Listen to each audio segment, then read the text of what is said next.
The views and opinions of the hosts and guests are their own and do not necessarily reflect the position of the management and staff of Guardian Network.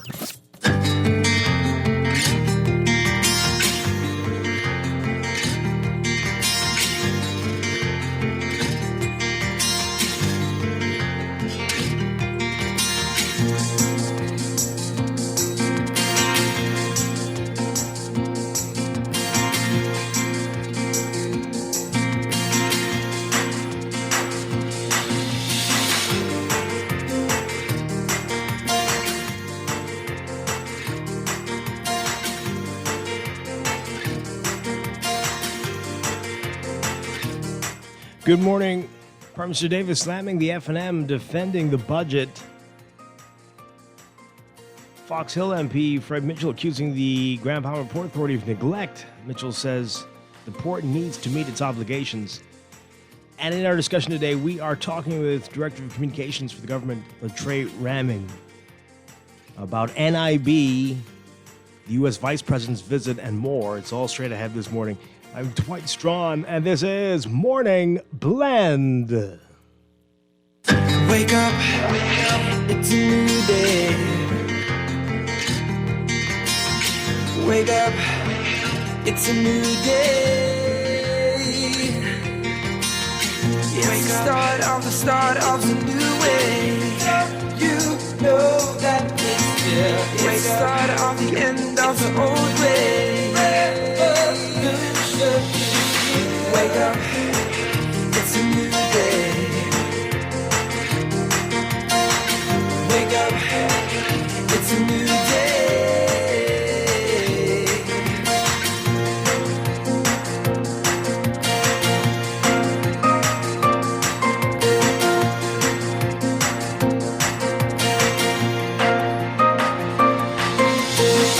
Wake up, it's a new day. Wake up, it's a new day.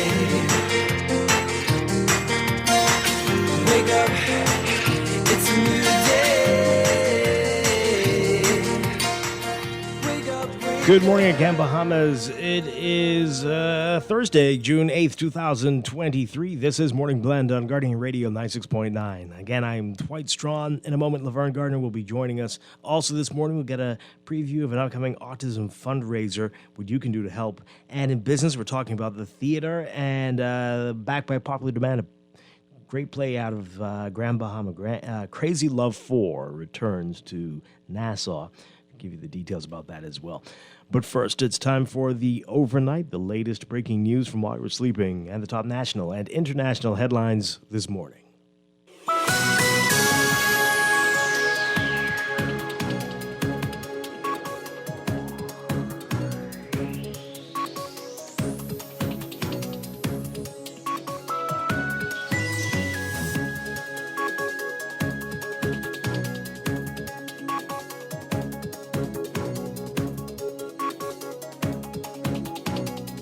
In the overnight, prosecutors have upgraded charges against a man previously accused of attempted murder after the shooting victim died in hospital. 24-year-old Charles Butler of Comfort Street is now charged with the murder of 29-year-old Theo Williams, who was shot on March 24th near a bar on Hospital Lane. Williams died as a result of the shooting. On May 10th, he was in the intensive care unit of Princess Margaret Hospital. Butler was now required to enter a plea to the murder charge when he appeared before Assistant Chief Magistrate Subasolo Swain. He was denied bail and is expected to return to court on September 6th to receive a voluntary bill of indictment. The murder trial of the man accused of the 2016 murder of businessman Albert Ramming discontinued. Acting Director of Public Prosecutions Cordell Frazier issuing a nolle prosequi directing that the case come to an end one day after the presiding judge refused to allow Marco Davis's alleged confession into evidence. As a result of the acting DPP's directive, Justice Wilhelmina Archer-Mins discharged the all-women jury without requiring them to return a verdict. Prosecutors allege that Davis, while acting along with Kendino McDonald, fatally shot 49-year-old Ramming in his Mercedes-Benz, which was parked by the Montague foreshore. Ramming was a partner in Body Zone Fitness and Fantasy Web Shops, which are both defunct. McDonald was murdered in 2021 while on bail for the matter. The prosecution's case against Davis collapsed after the trial judge, Archer Mins, did not allow his purported confession into evidence. Davis, though, remains in custody. He's serving an 8-year prison sentence for the armed robbery of SuperValu Cable Beach in 2016.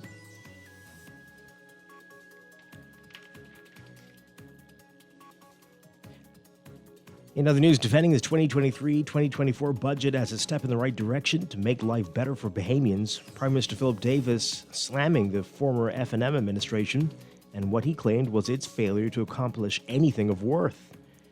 Davis leading off budget on the debate on the budget yesterday, saying, quote, "It's astonishing to me that anyone on the side opposite can listen to what we've done in the past 20 months and listen to how we will build on these achievements over the next 12 months. Not enough compared to what? Certainly not the 4 years when they earned the title of least accomplished government in Bahamian history. I hope they didn't think what they did was enough. We've done more in our first 20 months than they did in their entire 4 years as government."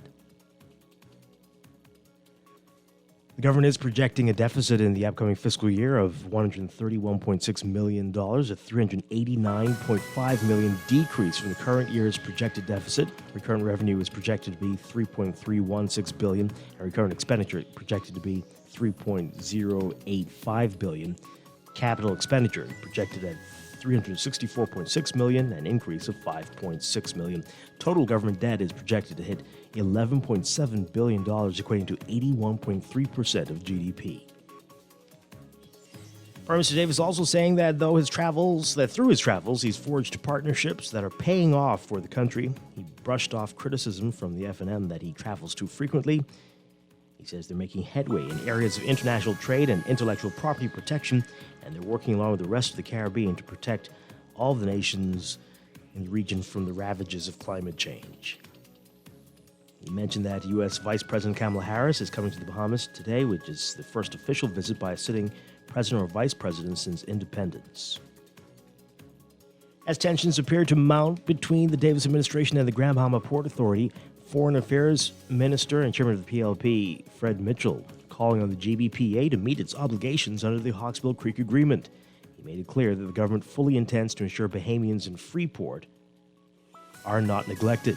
He chided the Port Authority Director, Rupert Hayward, over certain comments he made in response to the Prime Minister's statement in his budget communication last week about the need for decisive action.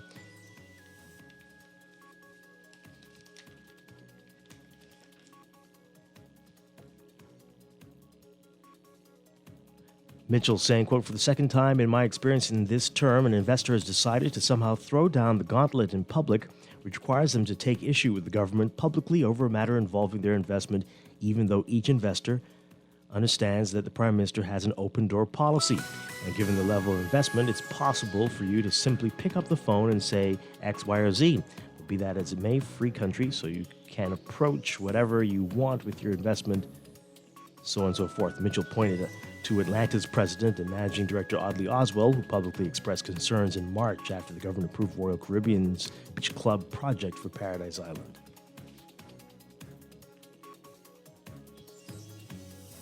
Mitchell also saying the government is raising the constituency's capital grant in the upcoming fiscal year from $100,000 per constituency to $150,000, but even that is inadequate to meet the tremendous demands placed on MPs to carry out infrastructure projects and meet requests for social assistance.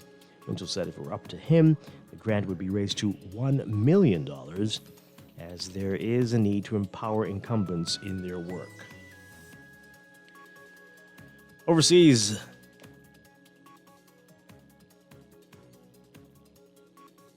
from the United States, smoky haze blanketing the country and Canada could last for days as wildfires rage in Canada and winds won't budge.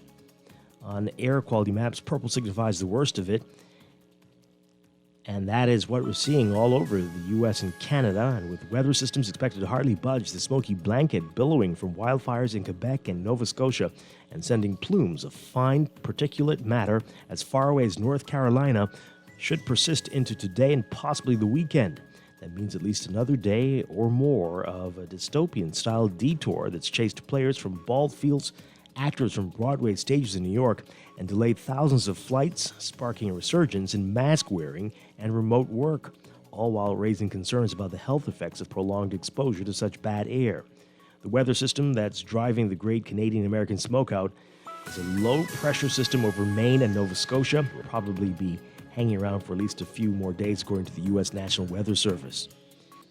Across the eastern U.S., officials warned residents to stay inside and limit or avoid outdoor activities, extending code red air quality alerts in some places for a third straight day, as forecasts showed winds continuing to push smoke-filled air south.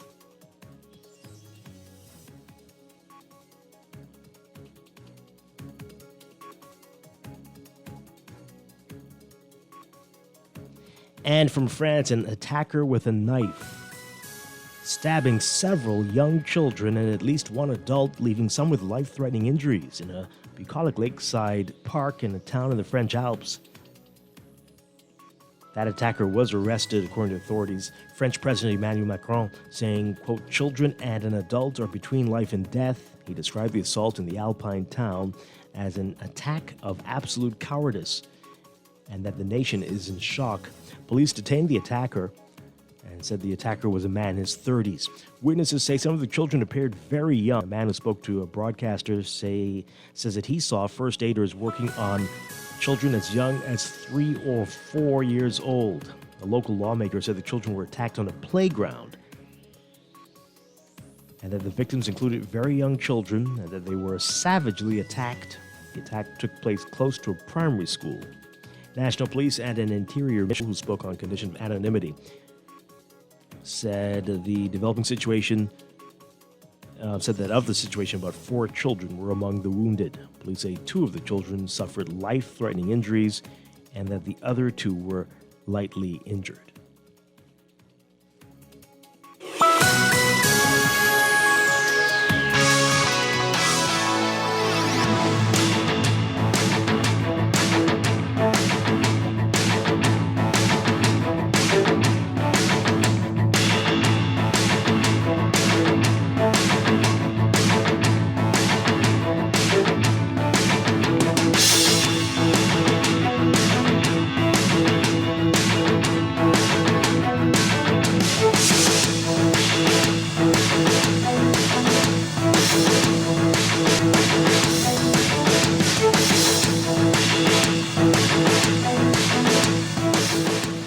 In sports, the Bahamas Aquatics Federation set to host its 51st National Championships at the Betty Kelly Kenning National Swim Complex. It gets underway June 15th, wrapping up on Father's Day, June 18th.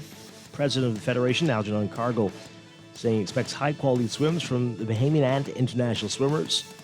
Boys and girls age groups that will participate are 8 and under, 9 to 10, 11 to 12, 13 to 14, 15 to 17, and 18 and over. The Bahamas becoming the first Caribbean nation to join the National Football League of the NFL flag, which is the largest flag football league in the United States and the largest youth flag football organization in the country. The announcement coming at a press conference yesterday. The Bahamas, home to ESPN Events Bahamas Bowl. And with that initiative, Simeon Rice, who is a former NFL defensive end and Super Bowl champion, saw it fit that the Bahamas become the first Caribbean nation to join NFL flag. They focus on youth players between ages 4 and 7. The commissioner of NFL Flag Bahamas, Chris Prudhomme, saying that they are excited for the opportunities and scholarships here in the Bahamas. They're here to take flag football in the country to the next level. You've got the details in today's Guardian Sports section. And come next year, the Sunshine Insurance Marathon Bahamas will be back. The 12th running of the marathon, half marathon and 4-person relay, will be held January 14th. New to the 2024 version is the Pink Run 5K. All races will be held Sunday, January 14th, making for a truly incredible series of events, all finishing at the Western Esplanade, Arawak Key. Details on that in today's Guardian Sports section as well. From the NBA, never had 2 players from the same team had 30 doubles in the same game, never in the regular season, never in the playoffs, and never in the NBA Finals until last night. Nikola Jokic and Jamal Murray making history Wednesday And they have the Denver Nuggets now 2 wins away from making some real history as well. Jokic and Murray becoming the first teammates in NBA Finals history to both record triple-doubles, and the Nuggets reclaiming the lead in the series by beating the Miami Heat 109-94 in Game 3 last night. Jokic finished with 32 points, 21 rebounds, and 10 assists. The first such game in NBA Finals history, or at least the first since assists were tracked. Murray had 34 points, 10 rebounds, and 10 assists, getting the rebound he needed with 9 seconds remaining. Again, the Nuggets now just 2 wins away from their first ever championship title. Game 4 is Friday in Miami.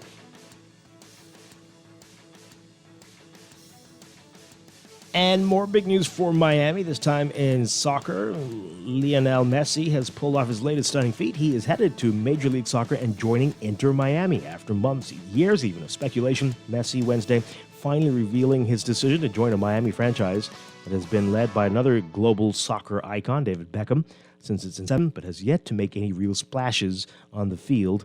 That will likely change soon. One of Inter Miami's owners, Jorge Mas, tweeted out a photo of a darkly silhouetted Messi jersey shortly before the Argentinian great revealed his decision in interviews with Spanish news outlets. It was widely believed that Messi eventually would choose to play for Al Hilal in Saudi Arabia, following longtime rival Cristiano Ronaldo, to a nation where some clubs are founded by the state's sovereign wealth fund. Going back to Barcelona, another storied franchise where he spent most of his career, was another possibility, but in the end, he made the decision and surprised many with Miami. That's sports, and that's the overnight. Time for your first look at weather.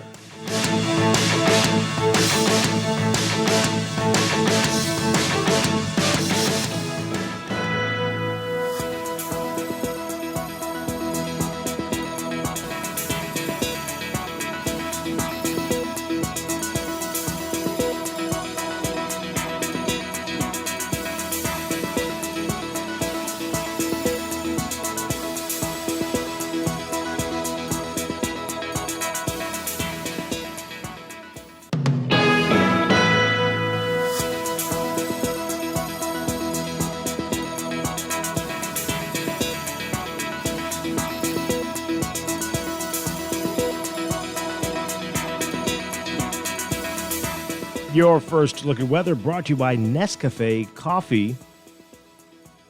Here's what's happening today. We've got a mid to upper level trough west of the area with an associated strong upper level jet stream.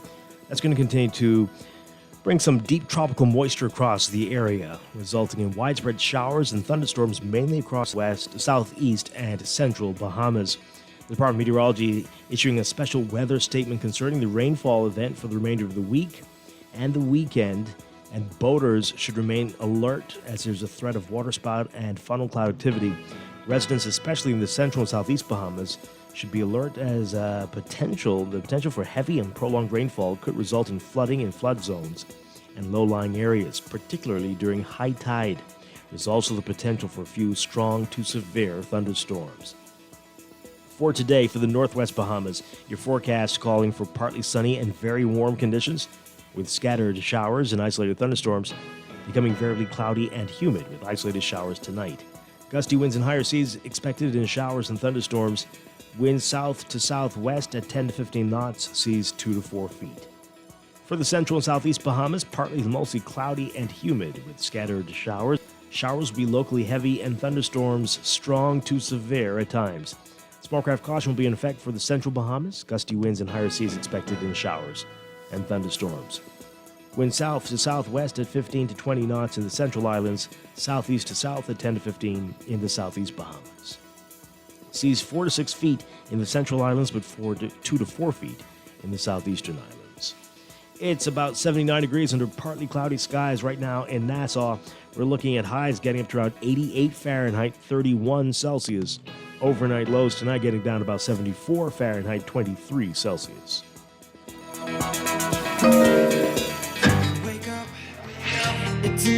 It's your first look at weather for this morning, brought to you by Nescafe Coffee. Elevate your coffee experience with Nescafe Gold.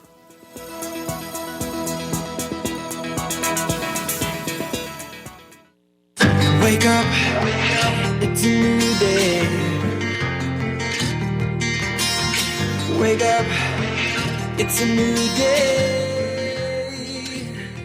You're listening to Morning Blend. When we come back, we're discussing the day's top stories right here on your home for fresh news and smart talk all day. Guardian Radio 96.9. Wake up, it's a new day. Wake up, hey.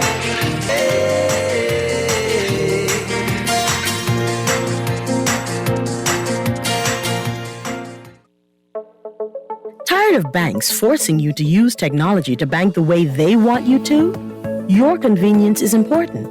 So no matter what your banking needs, Commonwealth Bank's friendly staff are always available in branch for that personal one-on-one service. But when you choose technology, our online and mobile banking app offers you state-of-the-art functionality. The choice is yours. Commonwealth Bank. Bank the way you want. When you get back home from vacation, the last thing you want to do is stand on another line to fill out your exemption paperwork. Well, guess what? You don't. Customs just got simple with Exempt. Now, with the click of a button, you can fill out your customs form, calculate duties, and even pay on traveling. Just show your QR code to the customs officer, let them check your bag, and you're out of there. All you have to do is download the Exempt app. It's as easy as 3, 2, 1. Exempt, making travel and customs simple. As of June 12, 2023, this app will become mandatory for all returning residents of the Bahamas. The Exempt app is now available on Google Play or Apple app. Alive believes loyalty is not without its rewards. We're offering you a summer full of deals to say thanks for sticking with us. Enjoy free roaming, free data, cash back, and more incredible deals with the certified fastest network in the country and top-rated service. Alive gives you something worth holding on to. Hold on to the best in the business. Alive. Believe, invest. Terms and conditions apply. Screws and Fasteners World, Balfour Avenue and Palm Beach Street, has those hard-to-find fasteners for you right now. You can find stainless steel regular hex, carriage bolts, galvanized bolts, threaded rods, nails, self-tap screws, sex bolts, anchor bolts, masonry tools, hand tools, and weed whacker strings. Check out the rope selection and car body fasteners, too. Special orders are welcome. It's your #1 fastener store. Screws and Fasteners World, Balfour Avenue and Palm Beach Streets. Call 326-1976.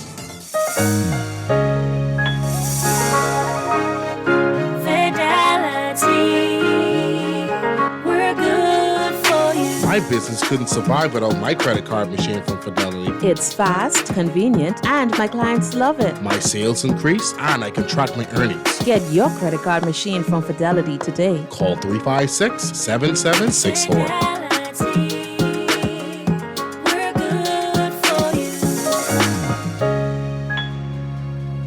Wake up, it's a new day. Wake up, it's a new day. It's the start of a new way. You know that it's the start of the end of the old way. Wake up, it's a new day. Wake up, it's a new day.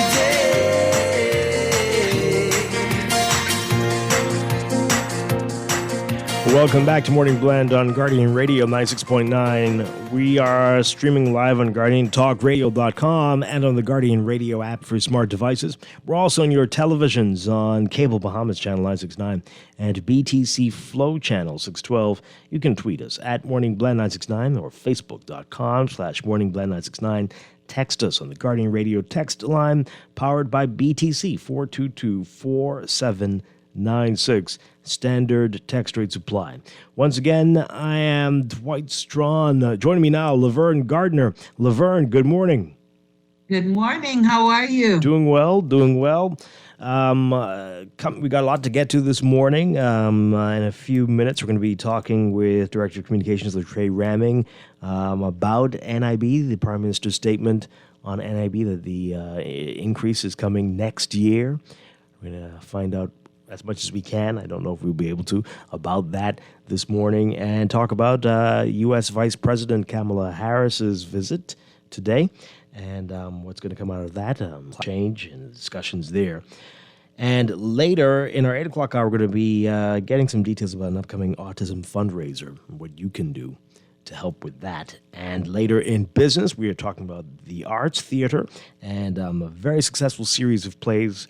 They say they're coming to an end with this final edition, the 4th edition of Crazy Love out of Grand Bahama. But we'll see. We'll talk about that coming up. So a lot to get to. Before we do, though, we're going to talk about this more in traffic, but you do need to know this is already started. It's already underway. The road closures downtown started from 1 o'clock this morning, going on till 10 p.m. It's going to be closed. So if you are in the middle of your commute heading into the downtown area, keep that in mind this morning. Bay Street between Navy Line Road and Church Street, Shirley Street between Market and Frederick Street, and between the hours of 1 a.m. and 10 p.m., no parking will be permitted on Bay Street between Navy Line Road and Church Street, both sides, and Shirley Street between Market and Frederick Streets, both sides. So, again, we'll remind you about that in traffic. So, giving you a heads up there.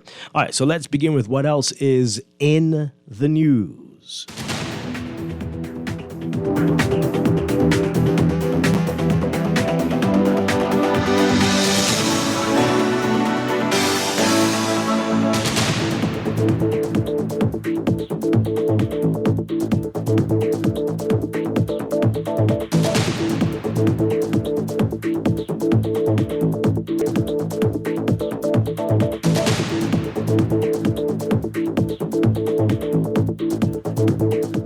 And in the news, Prime Minister defending the budget.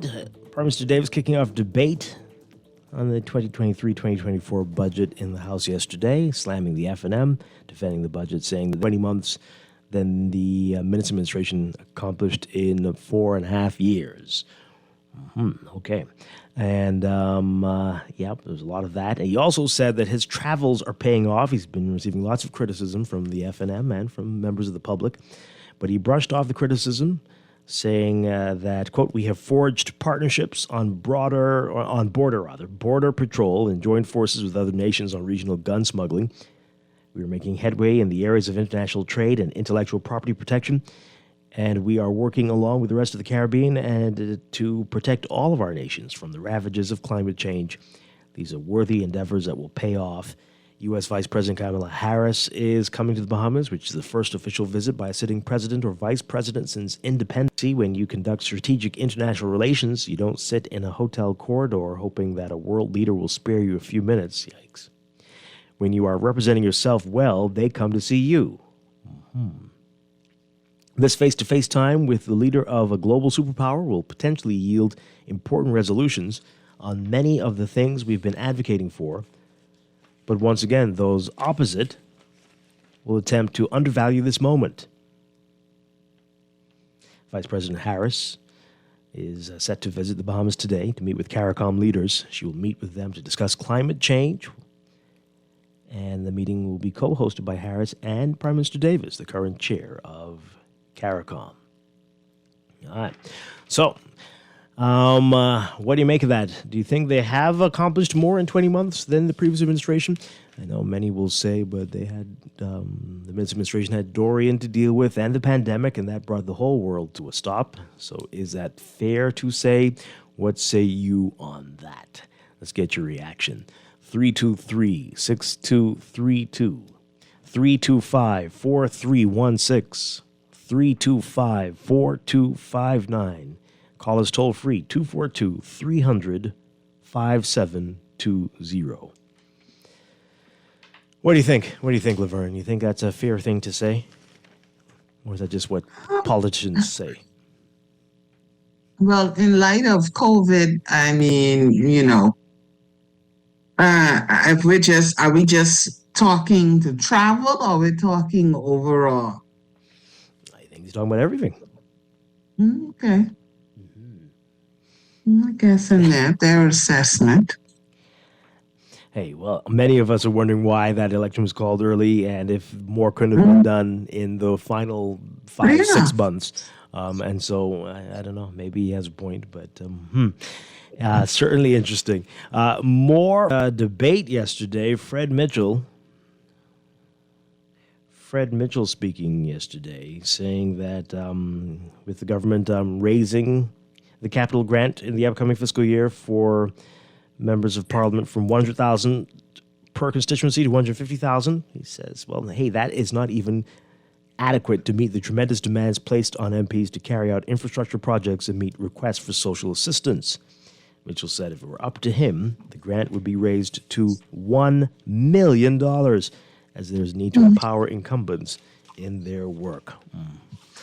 Speaking during the budget debate, Mitchell, saying, quote, the amount of discretionary spending that is required by members of parliament, I've had a long time at this now, since 1992, and I think I've never experienced in my public life the level of demands from constituents with regards to discretionary spending that I experience now. I've never experienced this. This is incredible, and I've tried to figure out what's actually going on. The frantic nature of the requests. And I just go back to the study by the central bank in 2018 when they said that people in this country who make $30,000 a year or less are unable to make ends meet. 50% of them reported that they could not make ends meet at the end of the month. And it has gotten worse because it seems to me, I know people say that crime and immigration are issues which concern them, but it seems to me right now that inflation has got to be the number one issue that's affecting people because the cost of everything has become more expensive. So the need for discretionary spending and the reliance on the social services assistance is becoming more acute, even as the economy rebounds. Mitchell said, given the level of bureaucracy that goes into getting the Ministry of Works to carry out infrastructure works in constituencies, this is very interesting. Oh, my goodness. It will be helpful. Budget is transferred to the direct direction of the member of parliament. Oh my God. Oh Lord, have mercy. Okay, let me continue. Do you know what that's called? Everywhere else in the world have heard. Every day I have to say this. Do you know what that is? That he's talking about? Do you know what that is? That's generally local government. That's how it works, right? That's because it's decentral. But all right, so we're saying that we just don't like the term. Is that what it is? You all don't like it because of what we've done to local government. You just can't stand it anymore because we've bastardized the term. Anyway. Well, you got to appreciate that. Yeah. People can only appreciate local government in its current form of what they know it to be. Oh, my Lord. Okay. Right?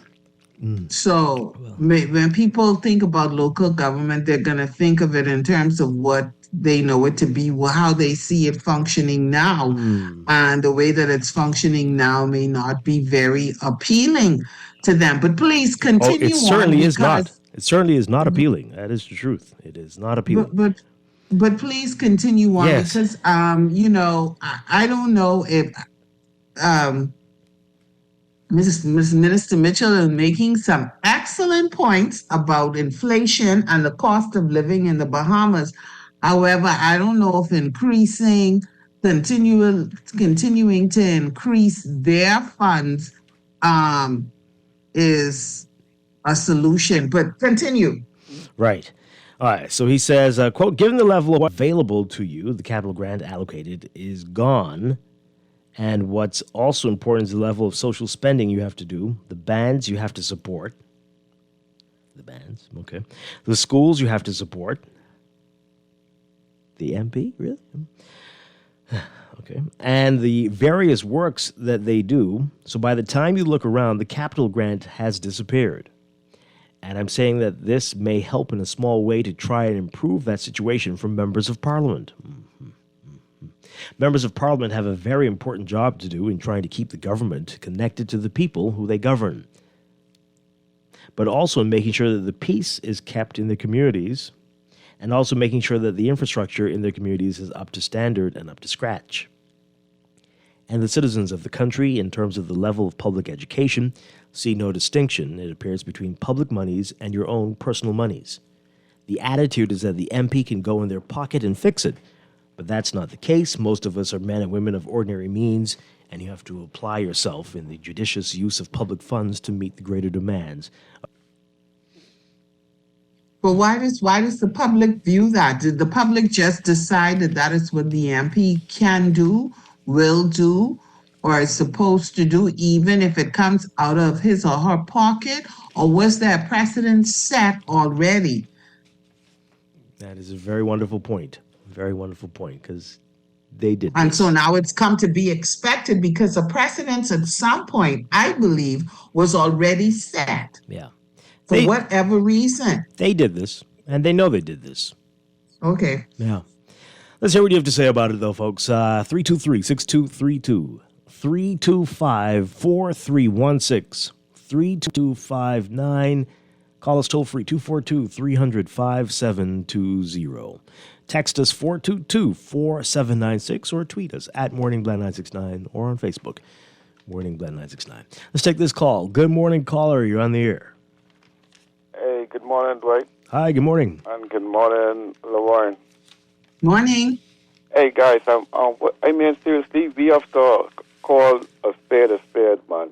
Dwight, the status quo of governance continues. The member of parliament for Forksville is clearly showing us exactly what we were saying a long time in this country. They don't want to relinquish their power because they believe they have to continue hand-feeding the Bahamian people, right? Local government is the only way the Bahamas will grow. For the last 49 years, our politicians were hunted thinking that all they had to do is once they get more money, then it can trickle down to us. How dare this man even utter them type of utter nonsense? Why they can't think about empowering the Bahamian people and maybe, and then that will ease the burden on them to do some of the things that they shouldn't even be involved with, right? But we read evidence because at the end of the day, the people in our parliament, they have no vision for the future of this country, and they keep demonstrating that, right? No vision. It's just the continuous status quo system that despite 50 years, the same thing he's proposing. Look at this country. Look all around this country where members of parliament are everywhere and see the outcome of this country. And now he is suggesting to give them more money to do nothing.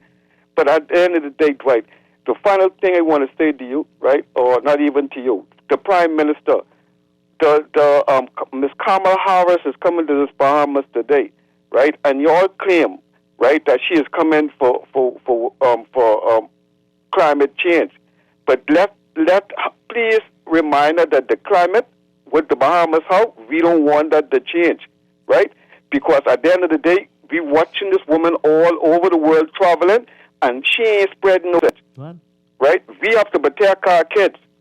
That's all I have to say, Dwight. Have a nice day. Are you sure that's accurate? I don't know if that's accurate. I think she definitely is, but okay.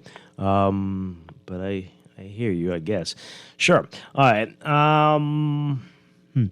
You can call in as well. Here's a tweet. Local government is correct. By giving these funds to MPs, they're undermining local government further. MPs who haven't dissolved should not get funding. I think disclosed. I think you're trying to say disclosed. Should not get funding, salaries or anything. Okay, interesting. And I don't know if you saw that. And the funding that they are receiving shouldn't be for social assistance. Yeah. And so.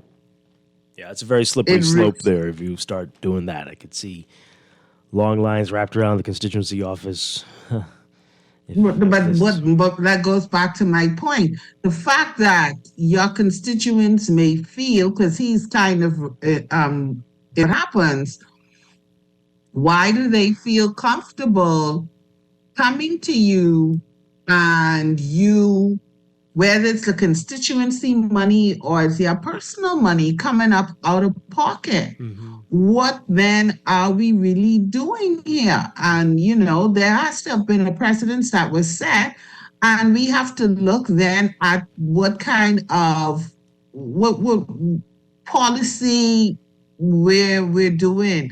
We have issues as it relates to the cost of living, as it relates to inflation. Coming up out of pocket isn't the solution. Let's take this call. Good morning, caller. You're on the air. Good morning. Pleasant day to you both. Hi, good morning. Good morning. And belated birthday greetings to the Prime Minister. Yesterday, I understand, was his birthday. So now on to the local government matter. Local government is out of jurisdiction. Another round of political, as it were, direction of a community. Personally, the way it has been going, I thought that it would be expensive because it's like a public, another round of public sector. But if we can actually define the things that local government is expected to do, and we actually have them done. For example, we have very many ministries and departments, and some of the ministries and departments are not doing what they should be doing.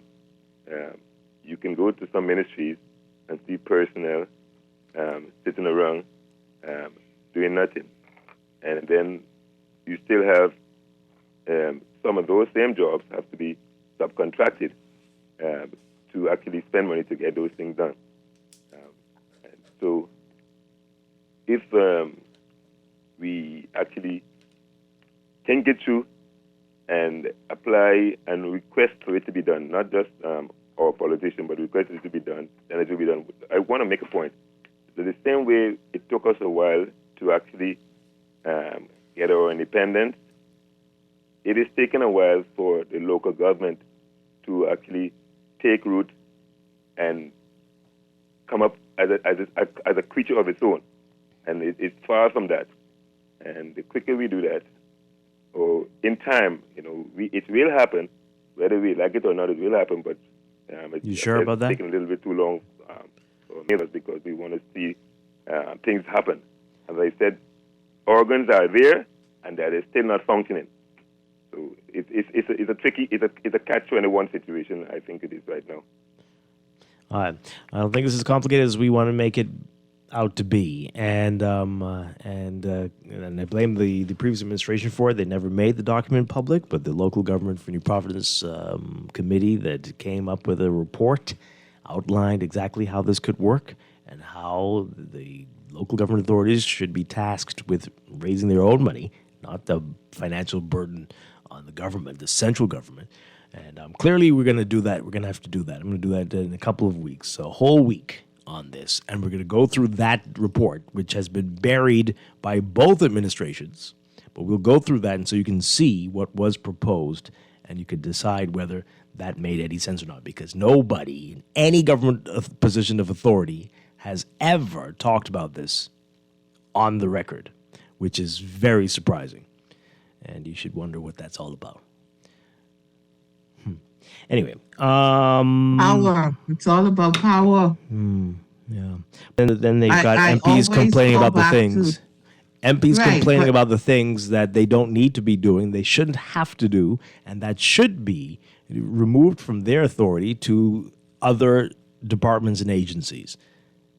But yeah, they may complain about it, but then they may also say, okay, that means I may have less power. That's what it comes down to. I remember in the former administration, one of them said, even when they were talking about local government, one of his responses, we have to be careful about, how we relinquish power.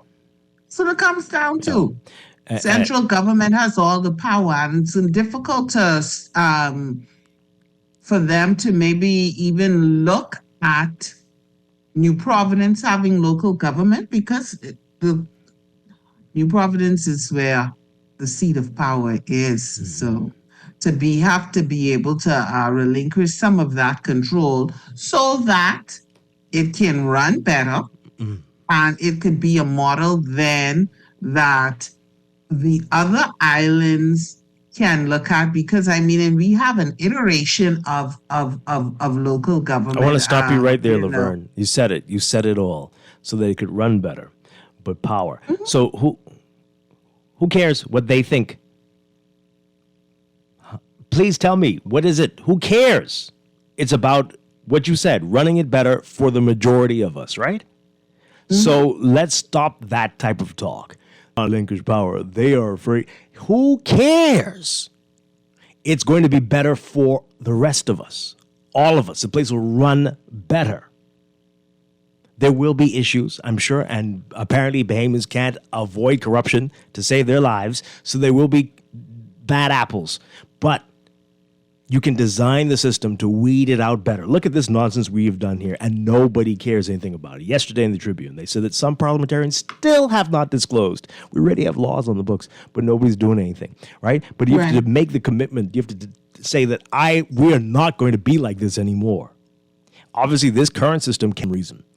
But if you build a new system... It doesn't want to do it. It doesn't want to. Right? And we're not really putting that much pressure on them to do pressure on them. Because people read that yesterday and they're like, oh, well, look at that. They're still doing their foolishness. Ha, ha, ha. Let me move on. Right. They just think it's par for the course. Yeah.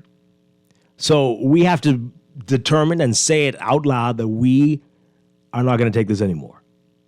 We want this. We don't care what you think or want. You are 39 or so people representing us. And this is what we need. You may not want to relinquish the power, but that's your problem. You need to find something else to get your kicks.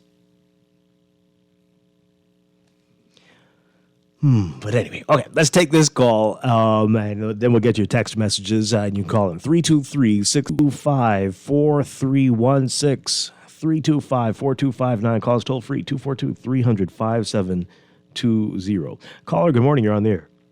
Yes, good morning, Mr. Strachan. Hi. And good morning, Laverne. Good morning. I agree with you guys are saying. So, Dwight, we'll W the real impetus for local government, because you're always pushing for it, right? And now you see the reason now why they don't want to relinquish the power.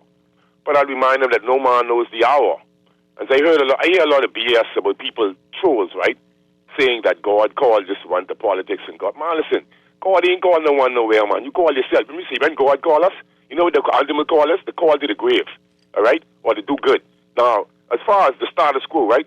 Let's look at history. No one is going to relinquish power. Power either is to be forced or taken or voted out. All right. So we see 50 years of constitutional abuse, right? And tactics used by all administrations to keep themselves in power, in which they use the taxpayers' money against them, the taxpayers. So this is actually what you're seeing, right? So I don't know. I think Laverne had said something, but somebody actually said they don't want to relinquish power. Something that you said, they said that. That's what, I mean, it was more serious than that. It was the actual minister for local government at the time, saying that Renward Wells, who said that when he was presented the report. He's a pompous, arrogant fool, man. I don't have time for Renward them. Listen to me, man. Dwight, let me show you something. It goes like this, right? We have no vision, bad decision, man-made lack of vision, right? And this is what it is, Dwight. All right, so the major reason for them not moving or being zealous to implement the Freedom of the Information Act, right, and this digital citizen ID is because they know a lot of things will be revealed about who plotted and did this and did that, right. We have to look at it. Like you said, you think someone's going to give up power? Right, if we don't push and agitate, they will be comfortable in their pomp and pageantry for the rest of their life and subjecting us to all of this BS. That's all they're doing, Dwight, and enriching themselves. I made a statement yesterday, and most people might dismiss it, right? But I know of people who are abusing the social services system, Dwight. They can afford what they're doing, but they have some sweetheart or they know someone, and I see them in the food stores with these things, and they aren't, Dwight, and they ain't got no shame, Dwight. Dwight, they never get on from social services. I don't need that. But I'm saying is, Dwight, I had a friend. Let me share something, Dwight. I'll share this with you. I had a friend, a Rasta brethren, who got an infection, went in the hospital, and his parents don't mind me saying this. And you know what hit me last night, Dwight, was I spoke with his nephew, and his nephew told me my brethren had to call his uncle to tell him he been sitting in his feces for 4 hours. You see what I'm saying? So I just want these jokers who running around here, but these people don't care about you, Don't care about nobody. See, people don't know what's going on, You see me? People don't get it, man. What's going on? Hey, there's something going on by the pittle, and they are using, and Stopper gave you painted a picture too. I don't know what's going on up there, Dwight. But come like you can need a camera in every room to make sure that it makes sense, right? It doesn't make sense. Why you can't let someone else, member come up there and do that if you all can't do that? 4 hours I could be sitting in and I was, as a matter of fact, he's supposed to send me the voice note. You see me? Give thanks, man. Okay, well, That's very, very disturbing there. Wow. Okay. Let's get to your messages here on our text line. Okay. Oh, okay. Please tell Philip. I had to think who this Philip. Oh, okay. Philip. Tell. I'm editing.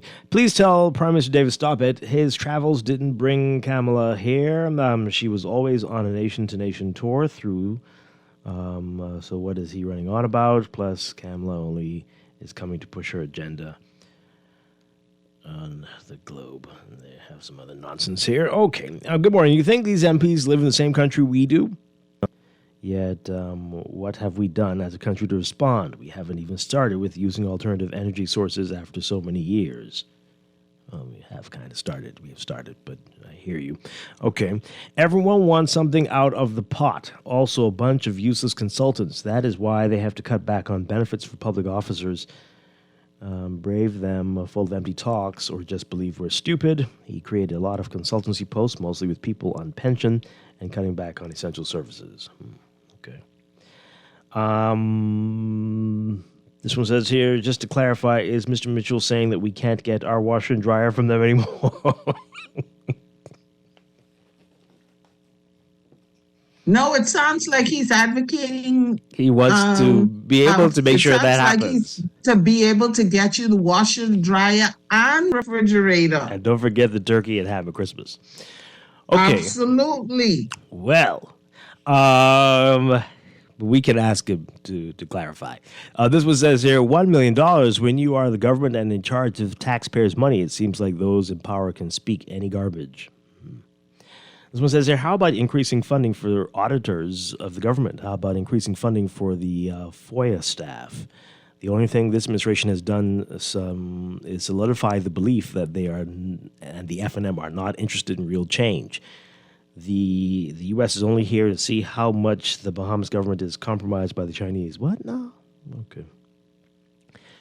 Mitchell is admitting the challenges for MPs and the ministries to effectively get things done. Yet the same Mitchell is hell-bent on the fact that the government has the answer for Grand Bahama. Career politician, and look around at the result of them. Only we have suffered. Yeah, that is an interesting contrast, eh? This person says here, the media rights and putting sanctions on Uganda. You people need help. Okay. This one says here, inflation is out of control in the Bahamas. The solution is to adjust the salary scale in the Bahamas for professionals so it is comparable with those salaries of qualified professionals in the first world countries. The opportunity for six-figure salaries are too few for professionals in the Bahamas. This one says here, Dwight, they need to stop depositing the constituency allowance onto the MP's personal accounts and put it into a special account for the constituency where the executive branch of that constituency will know how the money is used. Yep. You could set up a local government council and you need, you could set up the same oversights there and let the MP go back to the House and make and fix the laws as they should be doing. Sure. Okay. So, yeah.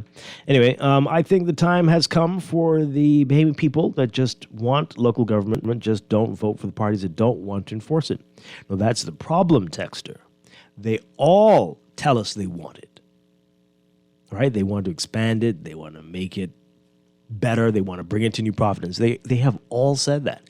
And then when they get in, they're like, oh, that's not a priority right now.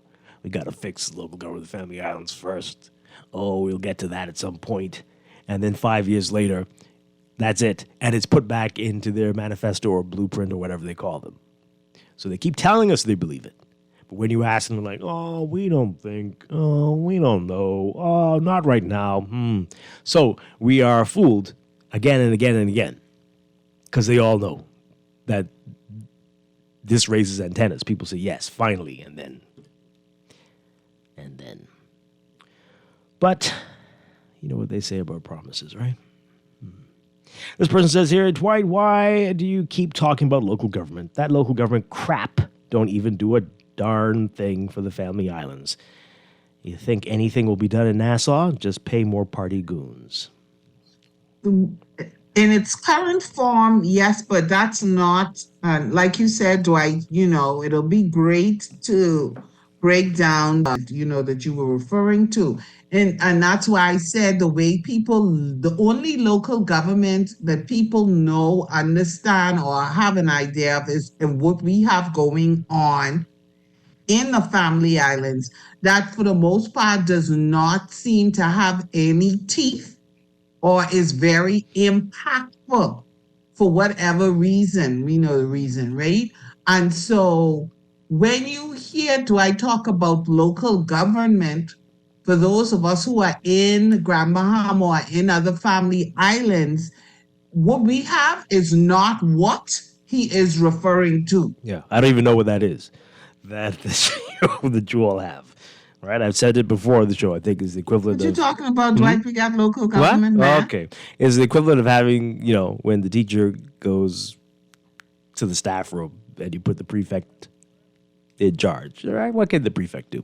That's basically what you all have. Okay, sure. This one says, unfortunately, in some cases, they have to bring back some of the pensioners because succession planning was poor. Okay. Things will only change Do when... they really have to bring them back? No. Do they really? I don't know. Yeah. This person says here, things will only change when we as a people get together and demand that our government give us local government. Complaining about it will not get it done. Well, who's complaining? It's like it's only me and the Rise Bahamas. Everybody else keeps telling us to stop talking foolishness. And so it doesn't seem like the people are ready to do that. But if you are, let's talk.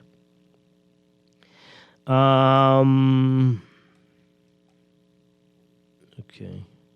This person says here, Vice President Kamala Harris is not a threat, guys. Have you all seen her low approval ratings nationally? And no, Prime Minister, a lot of us don't marvel at the VP, and some of us don't only watch CNN and MSNBC's liberal take. That's a text. Mm-hmm. This one says, don't put any money on my, that's all it says, who don't disclose account. And to see how much MPs will disclose. Some words are clearly out of order here, but I think they're saying that if they don't disclose, you don't get anything, which another texter had suggested as well. And yeah, that might actually do something, indeed. That may force them to disclose. And did we ever find out about the audit? Remember we asked Quincy... Remember we were talking about the audit for the monies that the members of parliament received for their constituency? Yeah, last week when we had Kwesi Thompson on, he made it sound like they do happen. Yeah. Oh, okay. Okay, well... They're just not made public, probably. Maybe. Perhaps. Maybe FOI. Who? Their office. The big scam of the Bahamas government is how many civil servants are allowed to retire and come back as consultants. No succession training at all. Where would one find information on who those are, how long they will be there, and proof they are training internal replacements? So they probably aren't doing that. Is in every ministry, and they want to increase NIB on top of BPL. They really are stuck on stupid. Who is watching the watchmen? Because we have no opposition. Well... They do, too. Let's take this call. Good morning. You're on the air. Good morning, Dwight. Hi. Fred Mitchell, in his comment, I would guarantee you that if he was in opposition trying to get into government, he would not be making those type comments with $150 or up to $1 million for the member of parliament. All it does is keep them in power and keep the others out of power. These guys then know that they have already made the Bahamas a socialist/democratic country. And all they know that the more they give constituents, the longer they stay in power. That's all they want in this country. You give a man a fish, you feed him for the day. You teach the man how to fish, you feed him for life. That means less persons will come knocking at your door. Teach the people how to fish. But that's not their philosophy. Their philosophy is to have them continue knocking on your door, and then they will continue to stay in power. That's 50 years ago, and sad to tell you, that is the Progressive Liberal Party 50 years later. Have yourself a nice morning, Dwight. Okay, all right. Very interesting. Thank you very much. Wow. It's depressing. All right, let's take a break. When we come back, a lot more to talk about, and we are going to be joined by Latrey Ramming, the Director of Communications. Got a lot to talk with him about, including NIB and the visit of the U.S. Vice President. This is Morning Blend on a Thursday morning here on Guardian Radio 96.9. Stay with us. The time then I'd rearrange just a day or two. Close my eyes. But I couldn't find a way. So I'll settle for one day to believe in you. Tell me lies. Tell me lies, tell me sweet little lies.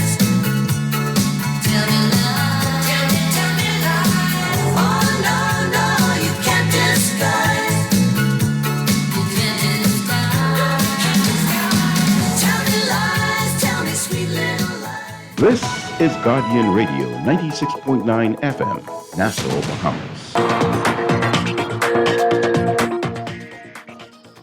7:43. Let's get your first look at traffic for this morning. Brought to you by RBC. Get in gear with an RBC auto loan. A reminder of the road closures today. You want to keep this in mind if you're in the downtown area. From 1 o'clock this morning until 10 p.m., Bay Street between Navy Line Road and Church Street closed, and Shirley Street between Market and Frederick Streets closed. Additionally, between 1 a.m. and 10 p.m., there'll be no parking permitted on Bay Street between Navy Line Road and Church Street, both sides, and Shirley Street between Market and Frederick Streets, both sides. You're asked to avoid these areas during this time. Any vehicle found in violation of the order will. So that's going on today. Keep that in mind. In your real-time traffic right now, we're seeing heavy traffic on Milo Butler Highway, as usual, from Fire Trail straight up to Tawny Williams Darling Highway.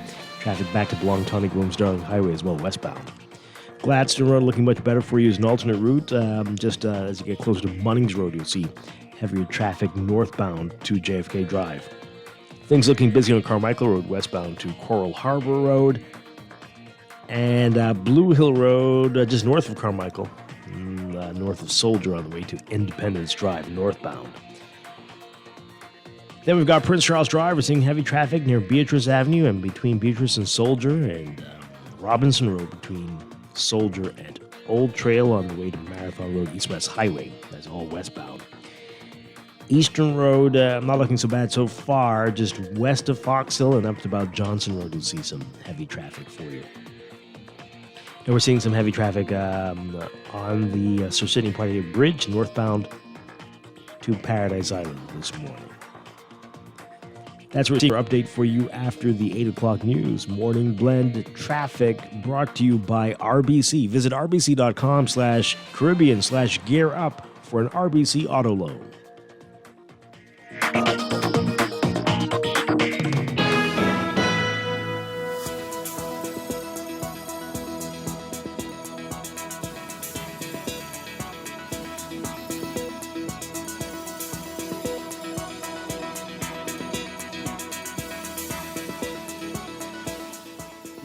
Time for another check of your weather for today, brought to you by the Bahamas Games. We've got a mid to upper level trough west of the area with an associated strong upper level jet stream that's going to continue to bring deep tropical moisture across the country, resulting in widespread showers and thunderstorms, mainly across the central and southeast Bahamas. We are expecting some inclement weather for the next few days and into the weekend. We'll have details on that in our upcoming weather update. But for today, for the northwest Bahamas, partly sunny and very warm with a few scattered showers and isolated thunderstorms. Variably cloudy and humid with isolated showers tonight. Gusty winds and higher seas expected in showers and thunderstorms. For the central and southeast Bahamas, partly humid with scattered showers and thunderstorms. Showers will be locally heavy and thunderstorms strong to severe at times for the central and southeastern islands. For boaters, a small craft caution will be in effect in the central islands. Gusty winds and higher seas expected in showers and thunderstorms. Temperatures today getting up to around 88 Fahrenheit, 31 Celsius. Overnight lows tonight getting down to about 74 Fahrenheit, 23 Celsius.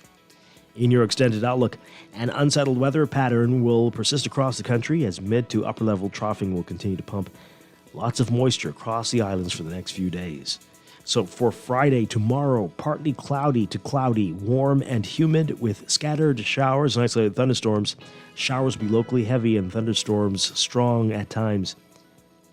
And for Saturday, variably cloudy, warm and humid with scattered showers and isolated thunderstorms. Again, showers will be locally heavy and thunderstorms strong at times. That's your morning blend weather check. We'll have another check of weather and look at the tropics coming up after the news. This weather check brought to you by the Bahamas Games. Are you ready for the Bahamas Golden Jubilee Games? They're coming this July 7th through July 15th. 16 events, 16 venues, 10 teams. Sign up to represent the team from the island you are ready to represent. For more information on how you can volunteer, partner, or participate, call 322-1029 or follow the Bahamas Games on social media handles at Bahama Games.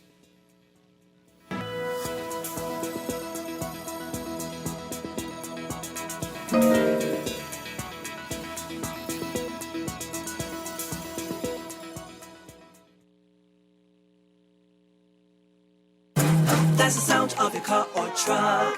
That's the sound of your horn. Get in gear with an auto loan. RBC makes it easy to get your own. Get in gear with an RBC auto loan with up to 100% financing, extended repayment, and low interest rates. Visit rbc.com/Caribbean/gear up. Conditions apply. That's the sound of your car or truck.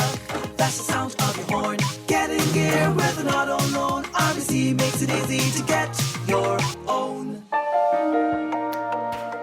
Wherever you're headed, the Custom Computers Know-How team is standing by to help guide you in the East and the West.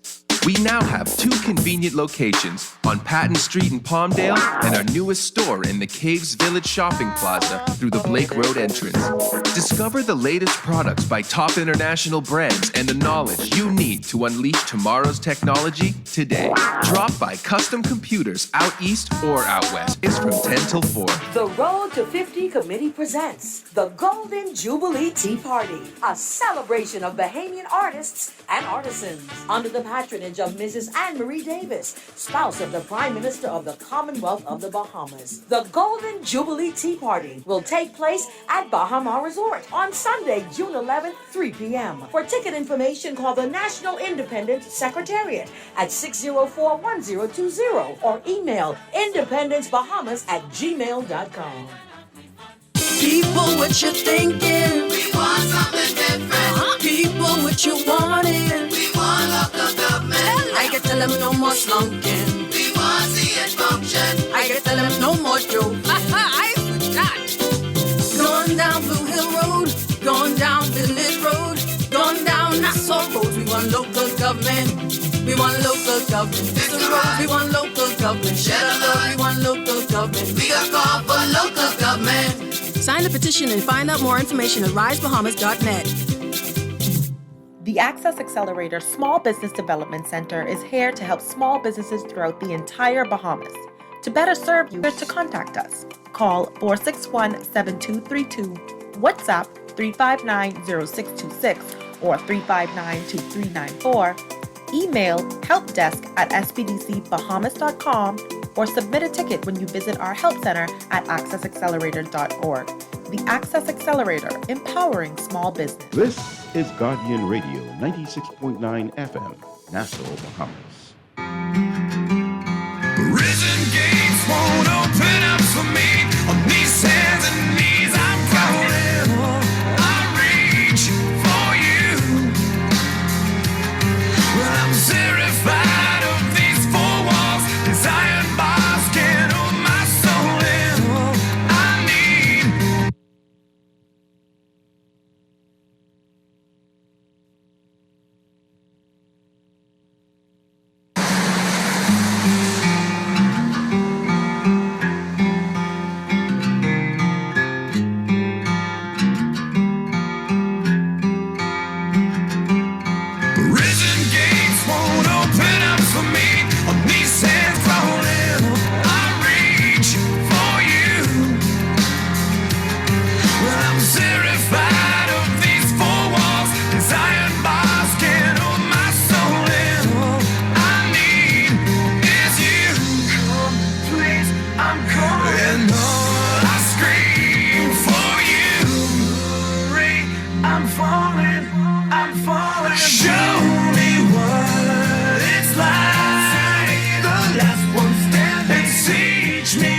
We are back here with Morning Blend on Guardian Radio 96.9. Dwight Strachan along with Laverne Gardner. We are changing gears slightly now, talking about the National Insurance Board and the statement from the Prime Minister a couple of days ago about the fact that there will need to be an increase in the rate, but that will go into effect next year, July 2024. Here to talk about this now, we're very pleased to have back with us Director of Communications, Trey Ramming. Good morning, sir. Always a pleasure.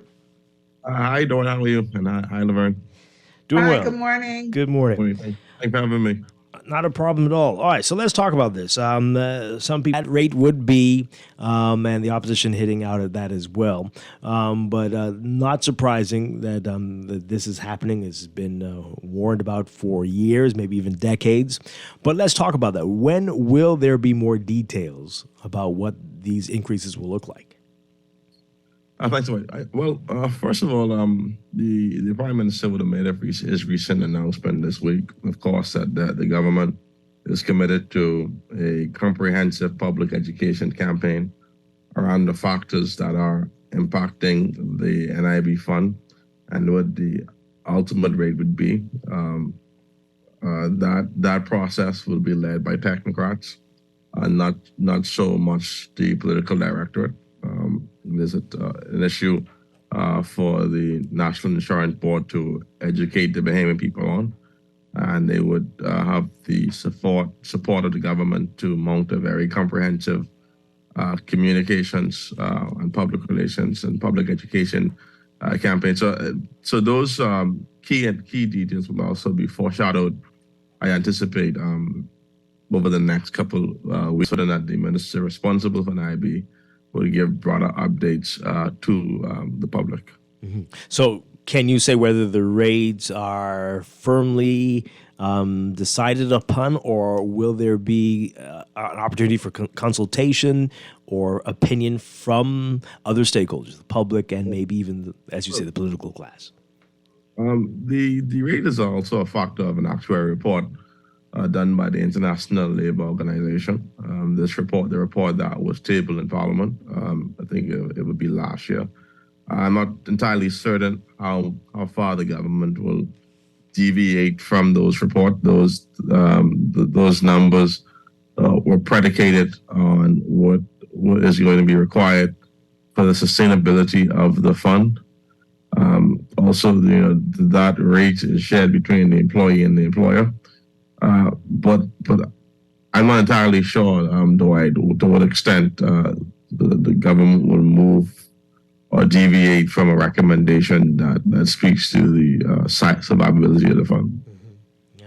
You mentioned education, and we were talking about this on the show yesterday, that it seems, and probably not, but that the board recently, NIB, has done a very poor job on educating the public on exactly what it does, how it manages money, and all of that. I know you said that that's going to be part of this over the next few months, but when are we likely to see that actually happening, as something more aggressive from NIB?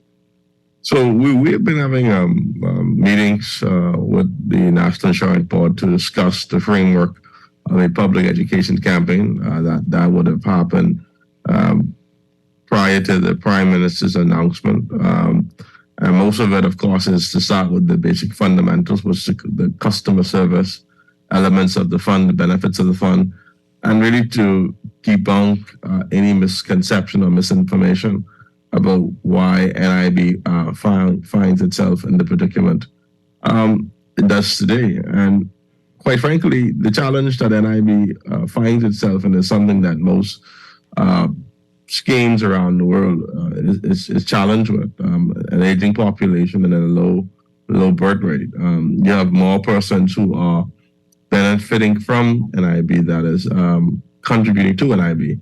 And so it's just a shift in population, a shift in societal changes. I was one of those persons who asked the same questions.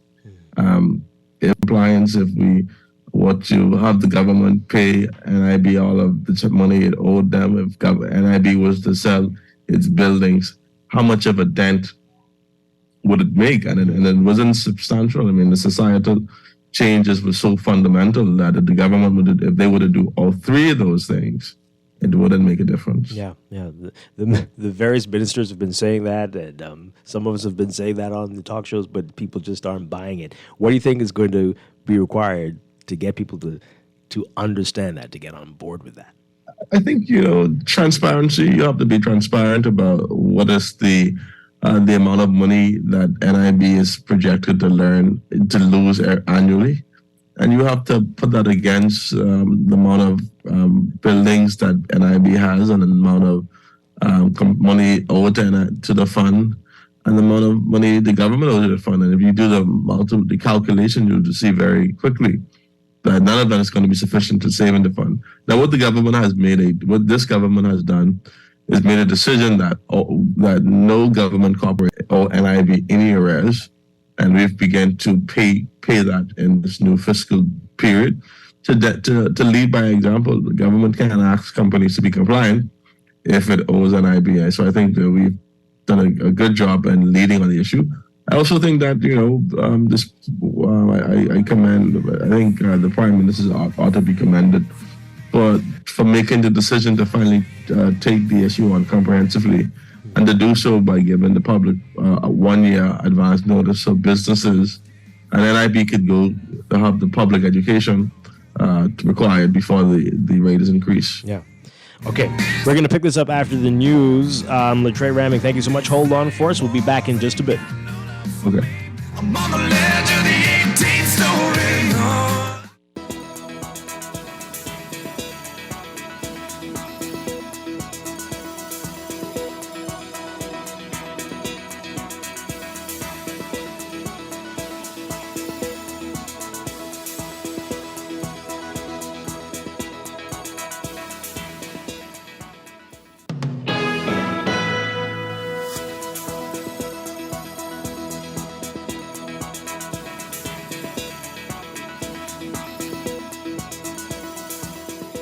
Welcome back to Morning Blend here on Guardian Radio 96.9.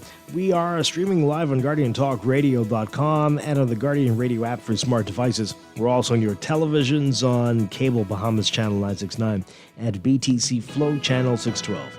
You can tweet us at Morning Blend 969 or Facebook.com/Morning Blend 969. Text us 422-4796. Standard text rates apply on the BTC-powered text line. And now at 8:19, time for another check of your weather for today. Brought Insurance. We've got a lot going on, folks. We've got a mid to upper level trough west of the islands that is interacting with an associated strong upper level jet stream that's going to continue to bring deep tropical moisture across the Bahamas, resulting in widespread showers and thunderstorms mainly over the central and southeastern islands. Has issued a special weather statement concerning the rainfall that's expected for the remainder of the week and into the weekend. Boaters should be alert due to the threat of waterspouts and funnel cloud activity, and residents, especially in the central and southeast Bahamas, should be alert as the potential for heavy or prolonged rainfall could result in flooding in flood zone and low-lying areas, particularly during the high tide cycle. There's also the potential for a few strong to severe thunderstorms. So, for today, for the northwest Bahamas, look for partly sunny and very warm conditions with scattered showers and isolated thunderstorms, turning variably cloudy and humid with isolated showers tonight. For the central and southeast Bahamas, partly to mostly cloudy and humid with scattered showers and thunderstorms. Showers will be locally heavy and thunderstorms strong to severe at times. Smallcraft caution will be in effect for the central Bahamas, and for all islands all over the country, gusty winds and higher seas expected in showers and thunderstorms. Temperatures today getting up to around 88 Fahrenheit, 31 Celsius. Overnight lows tonight getting down about 74 Fahrenheit, 23 Celsius.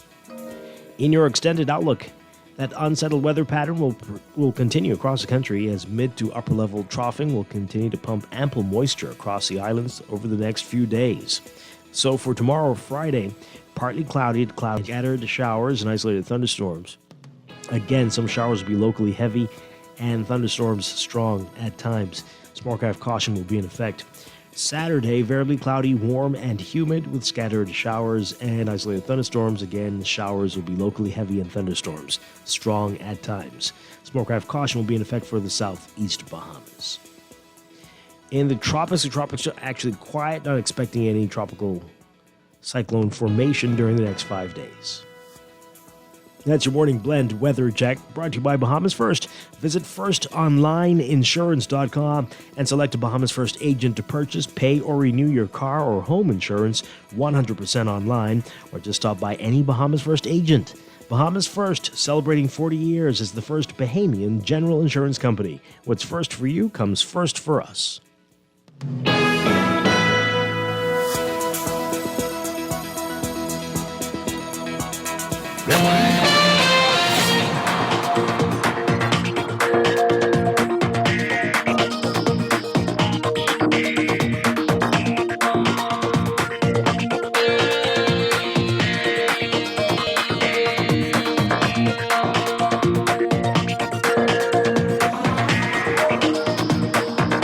And time for another check of your traffic for this morning, brought to you by RBC. Get in gear with an RBC auto loan. A reminder of the road closures in downtown Nassau as a result of the visit today. And so that's already in effect from 1 a.m. to 10 p.m. Bay Street between Navy Line Road and Church Street, and Shirley Street between Market and Frederick Street. Additionally, between those hours, 1 a.m. to 10 p.m., there will be no parking permitted on Bay Street between Navy Line Road and Church Street on both sides, and Shirley Street between Market and Frederick Street, both sides. Members of the public being advised to avoid these areas during these times, and any vehicle found in violation of the order will be towed at the owner's expense. All right, so in your real-time traffic right now, Milo Butler Highway is still seeing heavy traffic, but moving through. And that's from Fire Trail straight through to Tawny Williams Darling Highway. Traffic is a bit backed up along Tawny Williams Darling Highway westbound to that roundabout right now. Glass Road looking really good for you this morning. You're not going to see much until you get to about Munnings Road if you're heading northbound on the way to the roundabout with JFK Drive. Near Soldier and northbound to Independence Drive, looking a bit congested for you. Independence Drive westbound also busy. And we've got Prince Charles Drive near Beatrice Avenue, and near Soldier Road and Soldier, Robinson between Soldier and Old Trail looks busy westbound for you this morning. Still seeing that heavy traffic on the Sydney Party Bridge, but looks better than it did a few minutes ago, so that is improving for you. Elsewhere, not a bad-looking commute this morning. That's your real-time traffic. And your Morning Blend Traffic Alert brought to you by RBC. Visit rbc.com/Caribbean/GearUp for an RBC auto loan.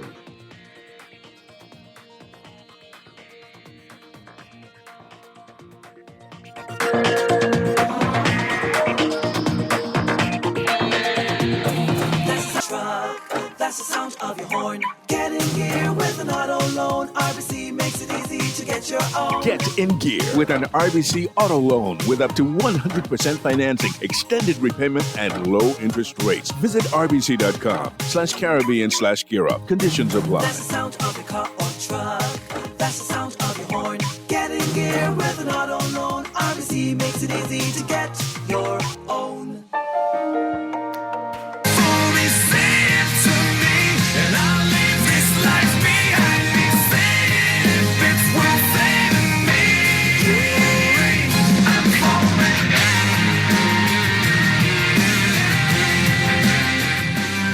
We're back here with Morning Blend on Guardian Radio 96.9. Dwight Strachan along with Laverne Gardner. We're talking with the Director of Communications, Latrey Ramming, talking about saving NIB. Before the break, you mentioned it, that the year before things start with the increases July next year, that'll give people time to get used to this. But we've got a texter who's saying that we cannot afford to wait. I know the Prime Minister mentioned this in his address, that this is not going to make much of a difference, but let's talk about it. People who still are concerned that we could be making things worse by waiting this year. Well, I think in the full scheme of things, and the Prime Minister's recent press statement, he acknowledged that there will be persons who make the same point. I think prior to the decision, the government, the Prime Minister, the team, the PM's senior staff would have met with National Insurance as well as the Ministry of Finance to look at the possible impact of a year delay. And I think once they came to the conclusion that there was not much of a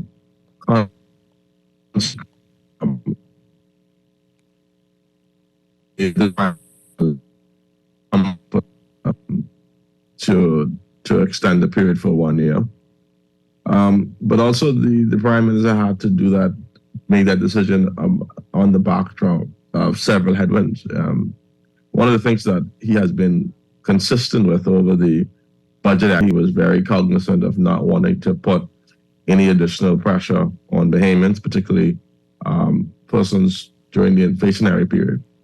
And even if you look at the way the government approached its revenue for the upcoming budget, he tried to look at areas that were either foreign dominated or predominantly non-Bahamians or big business.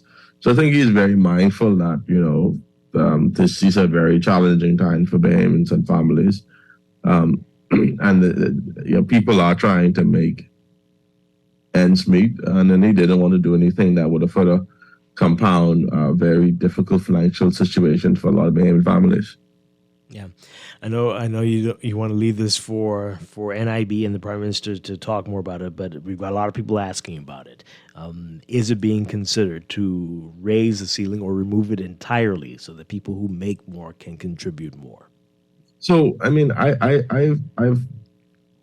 asked the questions specifically around the issue of the ceiling, and this is something maybe you could ask the NIB technocrats when you have an opportunity. But the view is that it wouldn't change, because what happens then is that those who contribute more will be getting more back from the fund. And so it doesn't necessarily solve the issue, but I'm only doing the backroom class understanding of NIB, so I would definitely leave those answers to the technocrats. But those are some of the same answers I had, and even on that front, they had a much more comprehensive understanding of how the scheme works, whether or not a ceiling will make a difference. What is fundamental to the issue is something that is being seen through in China and most of Europe and most of the Caribbean, is that there's a slowing down of the birth rate. There's an increasing of the age of the aging population. There are more persons getting from NIB that are putting into NIB. And I think that that's a conversation that policymakers need to look at. How do the Bahamas contend with a declining birth rate and an increasing age? Not only does it have impact for the national insurance in the short term analysis, but it will also have a fundamental impact on productivity and the economy in the larger scheme of things. Mm-hmm. So can you say when we might begin to hear a little more about some of the details? Will it be before the end of the summer? What are we likely to be seeing here? I think we're going to pivot very quickly to an aggressive I hate to use the word public relations, public education campaign. So we don't allow any vacuum of misinformation and misconception. I mean, there's a lot of persons who would want to believe that the NIB was bastardized by both political parties and it was a slush fund. Of course, there's some mechanism of funds that are used for strategic investment, but I think that to some extent the PM said that this have little to do with any possible mismanagement of the fund and more to do with societal changes. And so we're not going to waste any time on the public education effort. We want to make sure that that will be created, that misconception, misshifts, right? And that we have a very sound, comprehensive conversation in a way that all Bahamians can understand. All right. Looking forward to it. We don't have you for much longer, but I want to ask you about Kamala Harris's visit, the U.S. Vice President, the visit today, and what's expected with the meeting with CARICOM. What are you all looking forward to the most here? I think we are excited that the Bahamas is the place for regional geopolitical conversation and dialogue. I think that we are excited that the Bahamas has become a very strategic voice in global diplomacy around critical issues. This is since 1973. This is the second time a high-level official from the United States is visiting the Bahamas. I think PM Davis is equally excited. I think we want to make progress on the issue of climate change, on regional security, food security, economic security. The Prime Minister is very clear that he doesn't want this event to be an event of talking heads, a talk shop. He wants tangible results. He wants to see progress more from our partners in the North. He wants to reaffirm that he expects that the United States to be a global leader in the world of geopolitics. But I think that when we came to office, we were very consistent in our approach. We wanted to get the Bahamas back on the map. And you can see that we are the leading voice in around the issue of climate change. And now the Bahamas, again, is bringing the region along with our counterparts on critical issues that are impacting the wider Caribbean. Is it just talk, though? Are we really seeing anything tangible? Have there been any real changes? Well, I think what you'll have today is some announcement from the United States government on increased funding around critical areas. I think for us, we are seeing much more progress on the issue of intervention and bringing the Caribbean together for stability in Haiti. We're going to see more progress. Even if you see it last in CARICOM, in February, we had the Prime Minister of Canada and the Bahamas, and that got funding for the regions. And so we expect to see more funding from our partners in the United States. And I think what is important for us in the Bahamas is that, listen, we are not going to be an island, a country unto ourselves. We believe that we are a part of a global community of countries. We believe that we get more done by being in the room. We believe that we want to advocate for our interests. I think, and we are seeing the fruits of our diplomatic approach. I think this is a very intentional diplomatic engagement on the part of the minister that he ought to be commended for. And I think that he has not conceded, and I think he will not concede on any opportunity to speak up on behalf of the Bahamas interests. Are there any particular goals that we have set in the Bahamas and CARICOM and that we're seeking to all agree on specifically today? I think the Barbados Bridgetown Initiative is by Mia Motley, which is an innovative initiative around access to financing for vulnerable Caribbean countries and looking at how we could remove away from this remove towards a vulnerability index. Of course, countries like the Bahamas is often locked out of being able to access funding because of the per capita measurement. So I think we want to make more funding around issue of climate. A part of the agenda today will be the new president of the World Bank, which was an American candidate. And so we're going to look at how we could get better access to financial opportunities for countries like the Bahamas. There will be conversations around regional security, and that is predominantly occupied by the issue going on in Haiti. And we want to see much more progress around climate finance and, of course, infrastructure resilience to some of the things that we have to do in the Bahamas, being more adaptive to the changing environment. So I think that's some of the fundamental things you'll see, Dwight. Increased funding for the region. How do we look at the issue of access for financing? Can we build a coalition of support amongst larger countries around the Bridgetown Initiative, orchestrated and architected by the architect, which is Mia Motley, and more support for issue of food security. So we look forward to any announcement by Vice President VP Harris. We are excited that the Bahamas is the center stage for global politics in the region this morning. And I think this is something that all Bahamians ought to be proud of. Yeah.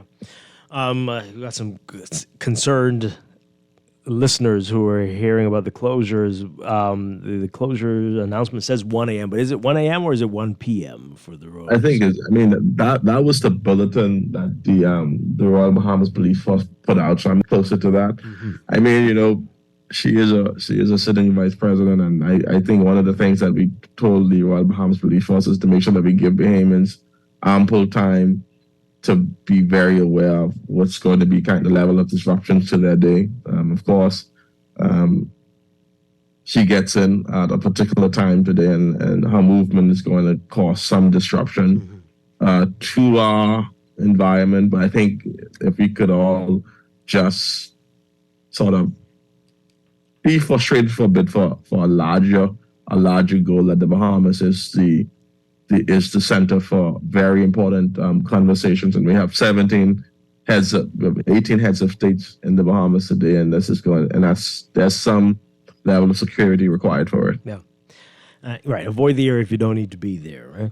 Right? So this is an interesting text here. And this person says, we keep talking about climate change, but the government has done nothing. They're saying nothing. But anyway, to encourage greener operations. Government build energy efficiency. I don't think that's accurate. But no government solar plan. And still people are buying big V8 engines and gas guzzlers. What do you say to folks, though, who some of that might not be true and accurate, but who do feel that we aren't exactly practicing what we preach here when we go around the world? Well, I think it's true thing. I mean, even some of the points that he mentioned, I think you had some pushback on. But I think we have an ongoing project with the IDP on climate resilience and solar projects. Of course, with these multilateral banks, the funding is available, but the mechanisms to get the project rolling is oftentimes rigorous. We have a very comprehensive microgrid project that will start in the southern Bahamas. Many of this was mentioned in the Prime Minister's budget communication. So there is a focus. There is an ongoing effort to solarize government buildings. But this has more to do with reducing our energy consumption on fossil fuels and moving that we pivot to a more. What we also have to appreciate is that the transition to solar for countries like the Bahamas is a very expensive undertaking. So we rely on very favorable loan arrangement through institutions like the IDB. There is a infrastructure resilience project or climate resilience project the Bahamas have ongoing with the IDB. But I think we also have to take in the fact that the Bahamas is leading on a very innovative approach to blue carbon credits. I mean, we've invested a lot of money into the science at the Bahamas. Seagrass is a unique opportunity as a carbon sink. And so we are leading some fronts, I think. But more predominantly, we have to understand that the fight against climate change and the climate crisis goes beyond what we are doing in the Bahamas. But most of what we are doing is little to the contribution of larger carbon emission countries. That what happens in China and India and the United States and Canada don't stay in those borders, and their activities are having an impact on our region. So yes, we must make small strides, but what is more fundamental is that if we don't build up towards climate actions, is countries like the Bahamas who will bear the great impact of future Dorians. All right, we only have a couple minutes left. I have to ask you about this. Is changing gears quite a bit here, but the rumors have been persistent for weeks, but we've heard nothing official from the government about what is happening with Press Secretary Clint Watson and whether he is going to the Broadcasting Corporation of the Bahamas. Can you say what is happening here? Is he going to be the general manager at BCB? Is he going to remain the press secretary? What is the deal here exactly? Dwight, why are you trying to get me Clint business, man? Is it? I thought you were his boss still, but okay. I say that jokingly. Listen, the office of the Prime Minister is going to have a press conference tomorrow, and I will leave that to Clint to make his announcement, and so you would really expect to hear more details around that tomorrow.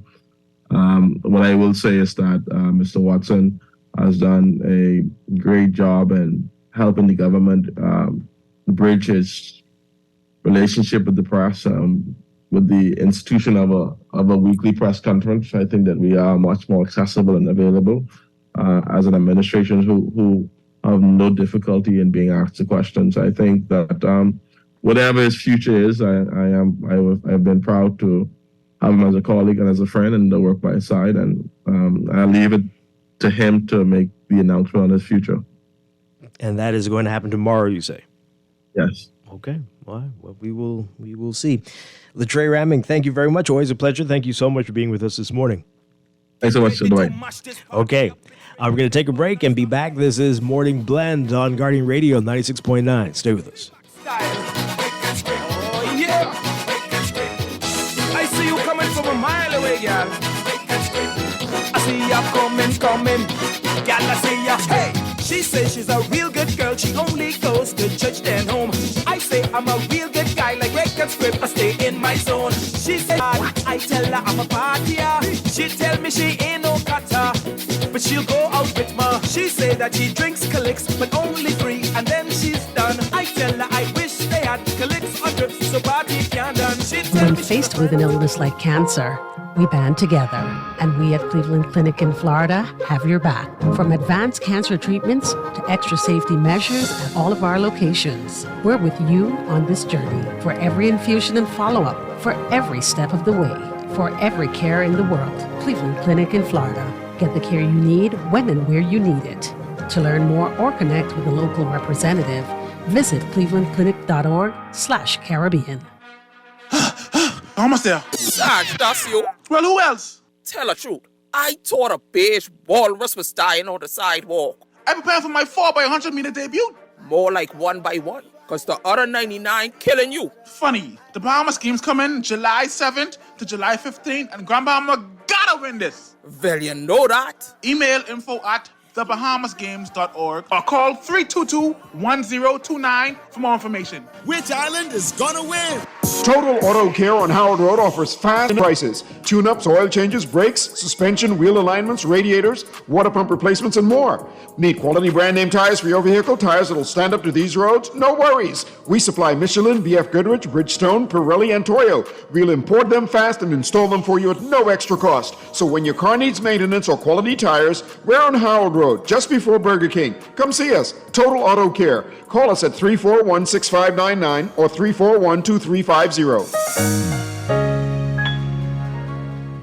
Tired of paying too many bills and loan payments each month? Shrink your monthly debt payments down to one easy payment with our debt consolidation loan. It also has a built-in savings that pays you 5% interest. Inquire about our debt consolidation loans today. Call 356-7764.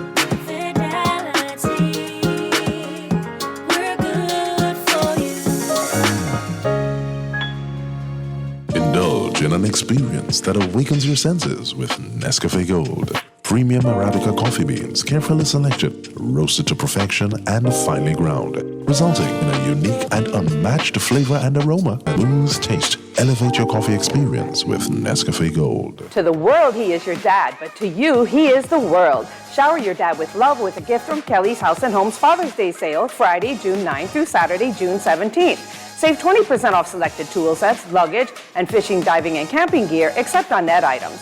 Shop at Kelly's House and Home on Saturday, June 8th, and if you are standing on the lucky spot, you could win a gift basket for Dad.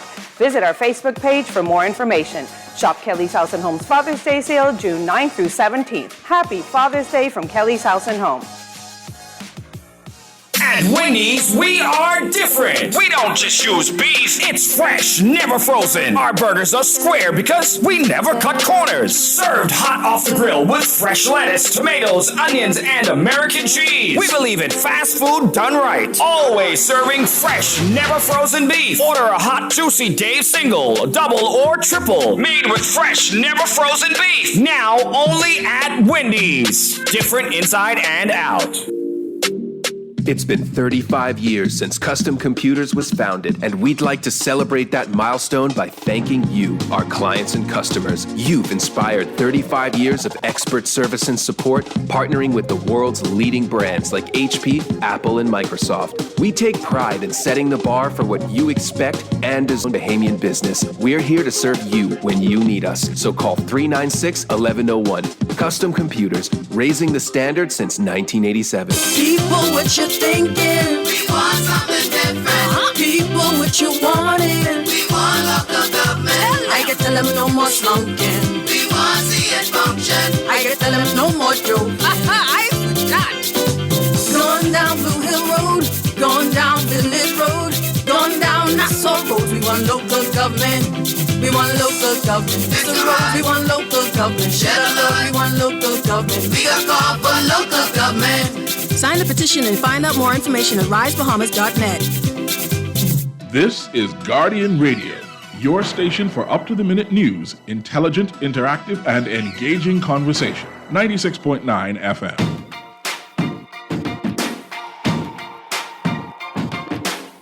I used to bite my tongue and hold my breath, scared to rock the boat and make a mess. So I said quietly, agreed politely. I guess that I forgot I had a choice. I let you push me past the breaking point. I stood for nothing, so I fell for everything. You held me down, but I got up, already brushing off the dust. You hear my voice, you hear that sound, like thunder gonna shake the ground. You held me down, but I got up. Get ready, 'cause I've had enough. I see it all, I see it now. I got the eye of the tiger, the fire, dancing through the fire. 'Cause I am a champion, and you're gonna hear me roar louder, louder than a lion. I am a champion, and you're gonna hear me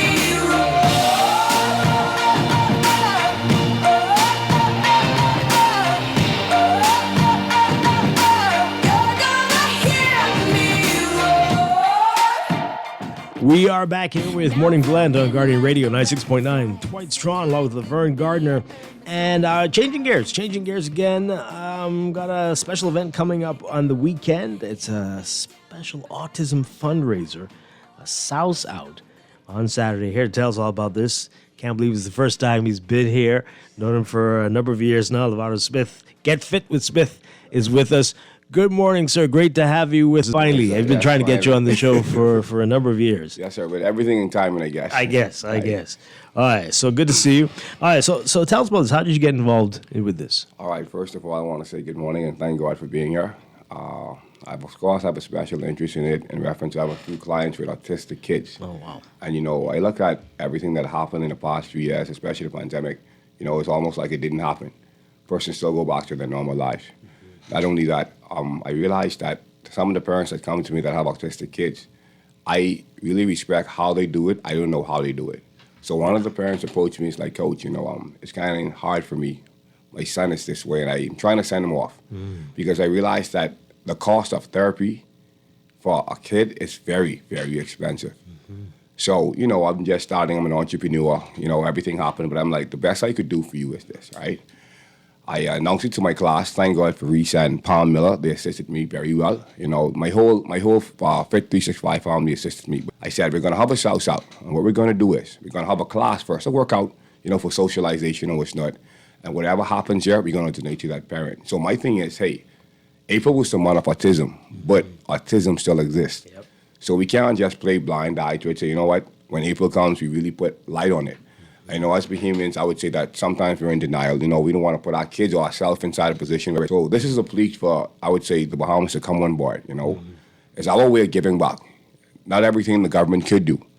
As a village, it takes a village to raise a child. And like the former president, I think, what's his face, said, it's not what the country could do for you, but what you could do for your country. Yeah, absolutely. JFK. Yeah. So my way of giving back as an entrepreneur and as a gym owner, guess what? I'm going to have a fitness event, And after the event, we're going to have a light breakfast. Okay. Yes. All right. So tell us about it. What's going to happen? How light is it going to go? 'Cause It's going to go light. My light and your light are not No, the same. it's going to go light. It's going to go light. It's just for the atmosphere, the experience, and, just socialization. And like I say, bringing light to autism. Okay. We don't just want to, when April comes, we focus on it. Right. And I have to give a shout out to the school because when I first started the initiative, this school called You Learn, I think it's located in Yamacraw. You Learn Academy. They bought 100 tickets, so they came on board. Oh, wow. Yeah, so that was kind of a big support. So I want to say thank you guys very much. And again, Palm Miller and Reese, they are really pushing me with this. And I want to say thank you. And also this radio station, 96.9, you guys came on board, letting me have an opportunity to speak about it. But again, Saturday 10, it's going to be big. All right, a big fitness class like this. It's going to be like Dwight. It's not going to be like what I do. All right, so 100 tickets. I mean, so this is a lot of Souths. It's a lot of Souths. Yeah, a lot of Souths. You still have tickets available? Yes, we have tickets available. It's at the gym. Our gym is located Carmichael West, right before Dignity Gardens. Again, Carmichael West, right before Dignity Gardens. It's above Ken Newt's Electric. All right, Ken Newt's Electric. That's where the gym is located now, and this is Get Fit with Smith. So our name is Fit 365, but it's still Get Fit with Smith. Okay, all right. So how do we get tickets? All right, you can come to the gym. Again, we're open from 5 a.m. to 8 p.m. You could just pass by, or you could actually come to the event right before the event, get your ticket. And don't forget, once you purchase a ticket, you can invite someone for free. So in other words, it's just a donation. You buy 10 tickets, you invite 10 persons. It's going to be a big, like I say, fitness, and then a light breakfast. Okay, all right. So is it only chicken? Only chicken. Okay. Yeah, it's only chicken. Yeah. Yeah. That's fine. So if you don't eat chicken, just donate donate that. Right. Yeah. And it's all about getting that money out there. So again, tell us about the money and how that's going to be used. Tell us more about that. Again, there is this boot camp that the parent was telling me about that happens in, I think, Florida. And what happens is, again, I spoke with a lady yesterday on a different show, and she was telling me, and I really listened to her talk.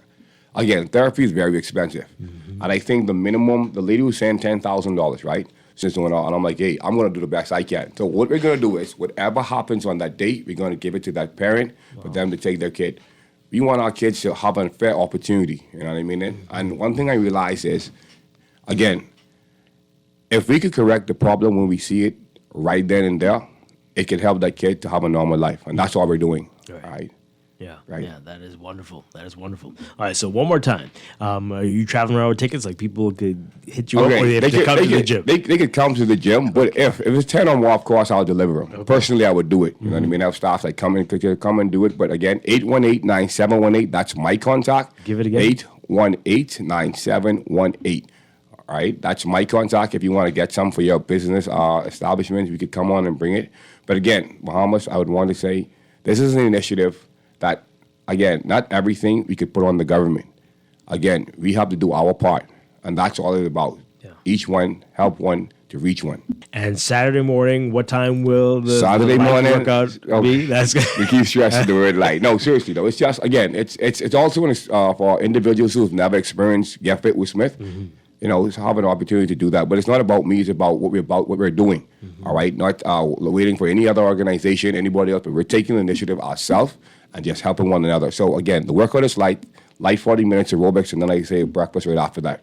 In the gym? Or in the gym. Okay. Everything is going to happen in the gym. We have a space that probably can go up about 150 persons. So just come on along, bring your family, bring your friends. Again, every ticket represents a free person. So if you want to bring your, even if you want to bring a kid with you just to watch, that's how light it's going to be, Dwight. Okay. Right. Sounds good. Yes. This is a wonderful thing you're doing. Great stuff. Glad to hear about it. And again, it's an autism fundraiser. South Out this Saturday. Right. From 7 a.m. to 11 a.m.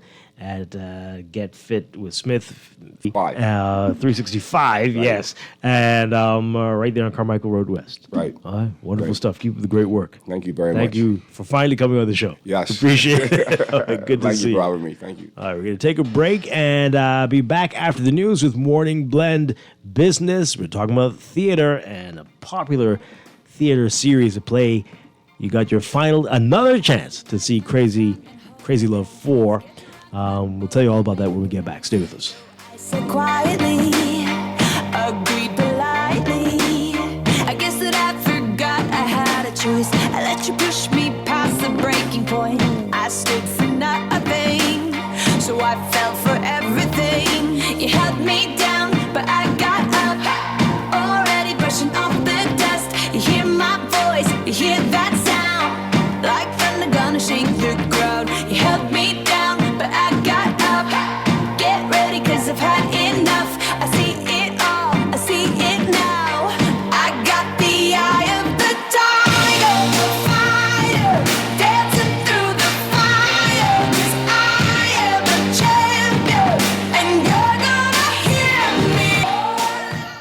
Ready to save?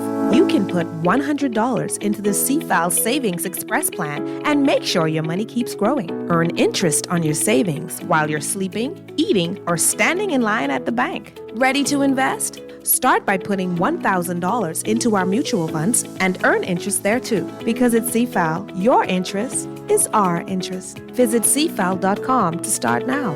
CFAL, growing wealth for future generations of Bahamians. The Road to 50 Committee presents the Golden Jubilee Tea Party, a celebration of Bahamian artists and artisans under the patronage of Mrs. Anne-Marie Davis, spouse of the Prime Minister of the Commonwealth of the Bahamas. The Golden Jubilee Tea Party will take place at Bahama Resort on Sunday, June 11th, 3 p.m. For ticket information, call the National Independence Secretariat at 604-1020 or email independencebahamas@gmail.com.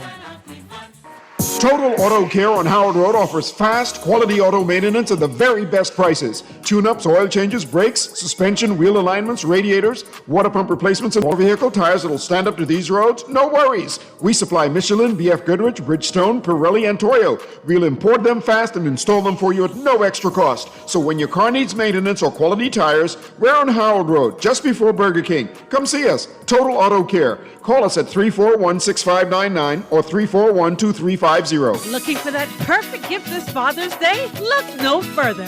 BWF is doing it big. Shop and save with BWF's Father's Day pre-inventory clearance and blowout tent sale. Red hot savings up to 40% on our deals. Everything must go under the tent. Friday, June 9th and Saturday, June 10th from 8 a.m. until 5 p.m. Red hot savings on generators, compressors, pressure washers, vacuum pumps, power tools, automotive supplies, lawn and garden supplies, barbecue grills, kitchen and outdoor cooking supplies, household supplies, and a whole lot more. BWF. We're more than just our name. Located number 13 Wilton Street. Call 394-000-4-6. Check us out on Facebook. We also ship to the Family Island. This is Guardian Radio 96.9 FM, Nassau, Bahamas. The views and opinions of the hosts and guests are their own and do not necessarily reflect the position of the management and staff of Guardian Network. Wake up, it's a new day. Wake up, it's a new day.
Good morning and welcome to Morning Blend Business on this Thursday, June 8th, 2023. Welcome back to our Morning Blend listeners. Once again, I'm Dwight Strachan along with Lev. This morning, we're talking about the theater and an extremely, immensely popular theater series that is back for one last time. They tell us, so they tell us. Crazy Love 4, which was spectacular just a few days ago, got a final run this weekend in Nassau. Here to tell us all about it, we've got Gia Pierre, the woman behind all of this, from Out of the Ashes Entertainment. Gia, it's just you this morning, right? Is that right? Hi, Dwight. Hi, Laverne. Hi, good morning. Hi, Gia. It's not just me. I have Ramona Russell, who plays Baba, and Desiree Joseph. Oh, okay. And Desiree plays Candice. Okay, wonderful. Great to have you all with us. Amado, Desiree, thank you so much for joining us this morning. We can't believe it. This is the final time. So much to talk to you about. Some of these characters are unforgettable. We'll never forget it. But there were a lot of people. I went to the showing. Which night was that? And the reaction, the same as always. From the first one to the fourth one, the people just love this play, the series, these characters. But there were a lot of people there who were newbies, who didn't know there were 3 others before. And they were like, why haven't I done this before? And we were wondering the same thing. Well, why haven't you done it before? Let's take it back to the very beginning, Gia-Pierre, where this all came from, how this got started. Well, it's kind of an interesting story, Dwight. I stumbled upon it. I did not mean to write a show about, I guess I didn't think it would be this successful. I just happened to choose a universal topic of love, and it kind of just took off from there. But it was, we did a show before this called Perfect in Weakness. And I noticed it had a small element of relationship of love. And the way the audience gravitated towards that storyline, I kind of had a little insight that, this would be of interest, but I could never dream this much interest. Mm-hmm. So how did it go from there to what we've experienced over these past few years? It was kind of a dream of mine to do a series, a show that, with part 1, 2, and 3 would be the cutoff. And so when we opened with Crazy Love from the very onset, the initial 2 minutes into the show, the audience was just responding so well to it. So I knew that, okay, this would probably be the show that I can do with. And I didn't see part 4 coming, but here it is. Right. So take us back. When was the first one? When did you start? I think the first one was 2016, and then we did 2017, 2018, and now we're here in 2023. Yeah. All right. So for those who aren't familiar, tell us about how it started, and then we can get to the evolution, what it was all about initially, and the characters. Some of the characters have stayed and have been through all 4. Barbara definitely, and some others we see occasionally or haven't seen recently. But tell us about that. Okay, in the beginning, it was just a group of friends, and how they kind of interact with each other, kind of fall in and out of love. We had some, relation and relatives in the group, and it's just kind of how that evolved. We've had, hit storylines with, who would this person choose, and makeup and breakups, and let's go and taking you through that, through each show. And that's just how it's been over the years. And of course, we've had staple characters like your Barbara, Keisha, that sort of thing. Morning, Gia, again. How long does it take you, not for the production, but the actual writing aspect of not just this series, but in general, for you to bring a play together? How long is that writing process? Is that something that you knock out right away, or this is like a year of writing, 6 months of writing to get it just right? Thank you so much, Miss Laverne. It's about, I would say I usually just work it through in my brain, and that could last for a few weeks. And then once I get to actually scripting it could last about 4 weeks. This one took a lot longer. There was a lot of delays in this one, but usually about 4 weeks. Yeah. Okay. All right. So, Ramada Russell, you've been in it from the beginning. Tell us about this experience, this journey, and what it's like playing Barbara. What's up, Dwight? Laverne, Nassau, what you're saying? Barbara, wow, that's the character. What Gia does is she lets you take control, but she sometimes has to tell you, back up, don't do that. So she gives you free rein to add on to the character. The journey has been one that I'll always remember, that I'll never forget. When we do this, you get new friends, you meet new people, and like I've met people who I've never known, and they met me through being this character, and they followed us all the way through to Crazy Love 4. Well, not even Crazy Love 4, anything Gia comes out with. We have people that always comes back to just give us that support. So, you might as well say with this, you get new family. Yeah. One of my coworkers went to one of the same showing I went to, and we talked about it later. Her cousin is in it, and apparently her cousin is nothing character she was portraying. Are you like Barbara Romano? What is the inspiration? I have a touch of Barbara. Oh, a touch. Okay. Some people say when they watch it, say you ain't acting, you that's you. I was like, hold on now, come on now, give me a break now. But there is some of Romano in Barbara. I'll say that. Oh yeah. Which part? Tell us. Which wants to know what that's about? The fun part. Okay. The funny part. Okay. The funny part. Yeah. Not the crying. That is not Romano. Okay. All right. What about you, Desiree? What about you? Hi, good morning, Laverne. Good morning, all. So my character, Candice, she is definitely she is young. She's a bit naive. I guess she's what we call green, but she's so lovable, and so it's very interesting to see where her path takes her in Crazy Love 4. Because, it's something that unfortunately so many women can relate to.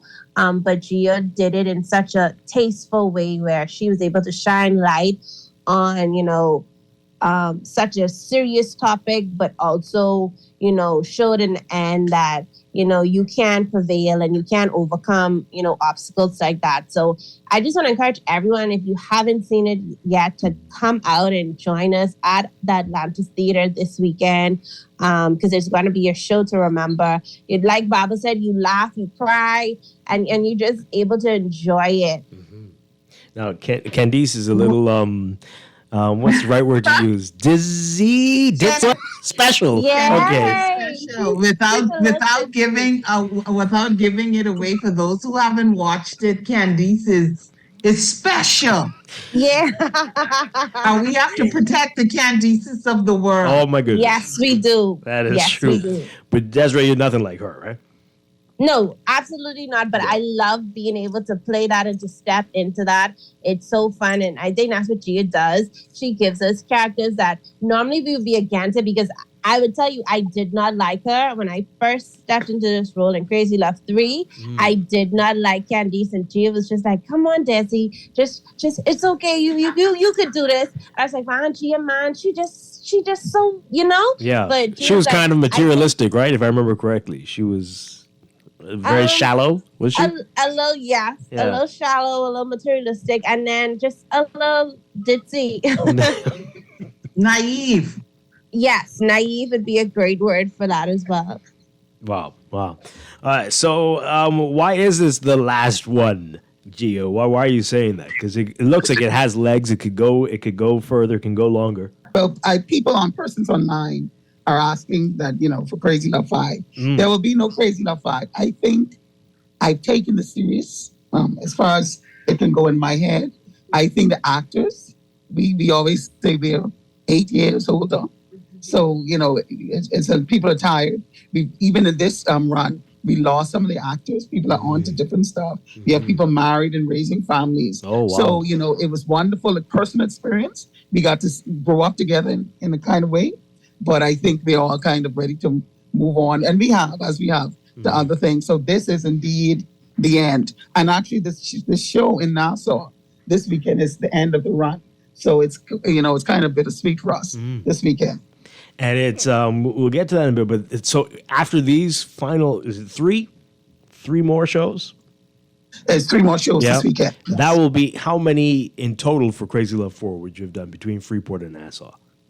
I think Freeport and maybe 14. Oh, wow. That's a pretty good run for the Bahamas, eh? Yes, that's a good one. That's impressive. A good run. Yeah, okay. I think in total for part 1 and 3, we did 54 Crazy Loves for part 1 and 3. So add that to this.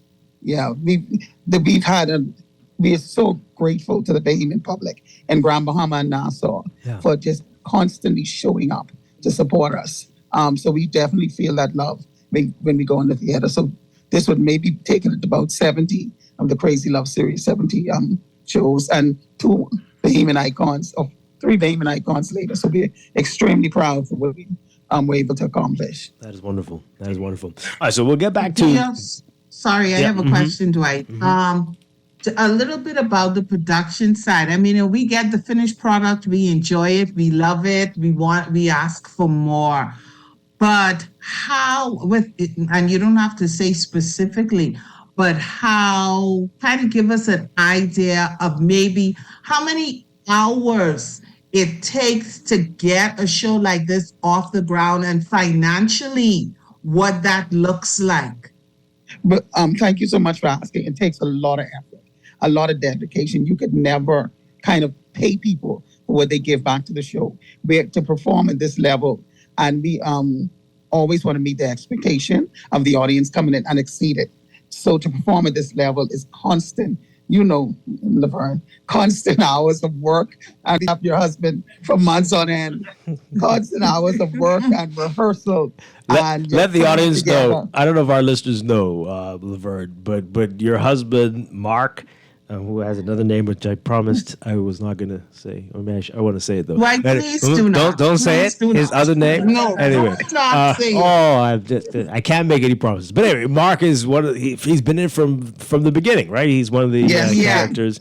And so he's fantastic in it as well. And the relationship with his character and Barbara is quite special, always. But yeah, so to Laverne, I mean, what is that like, right? As being the spouse of an actor in the play, who right hours in Freeport and in Nassau. How is that for you?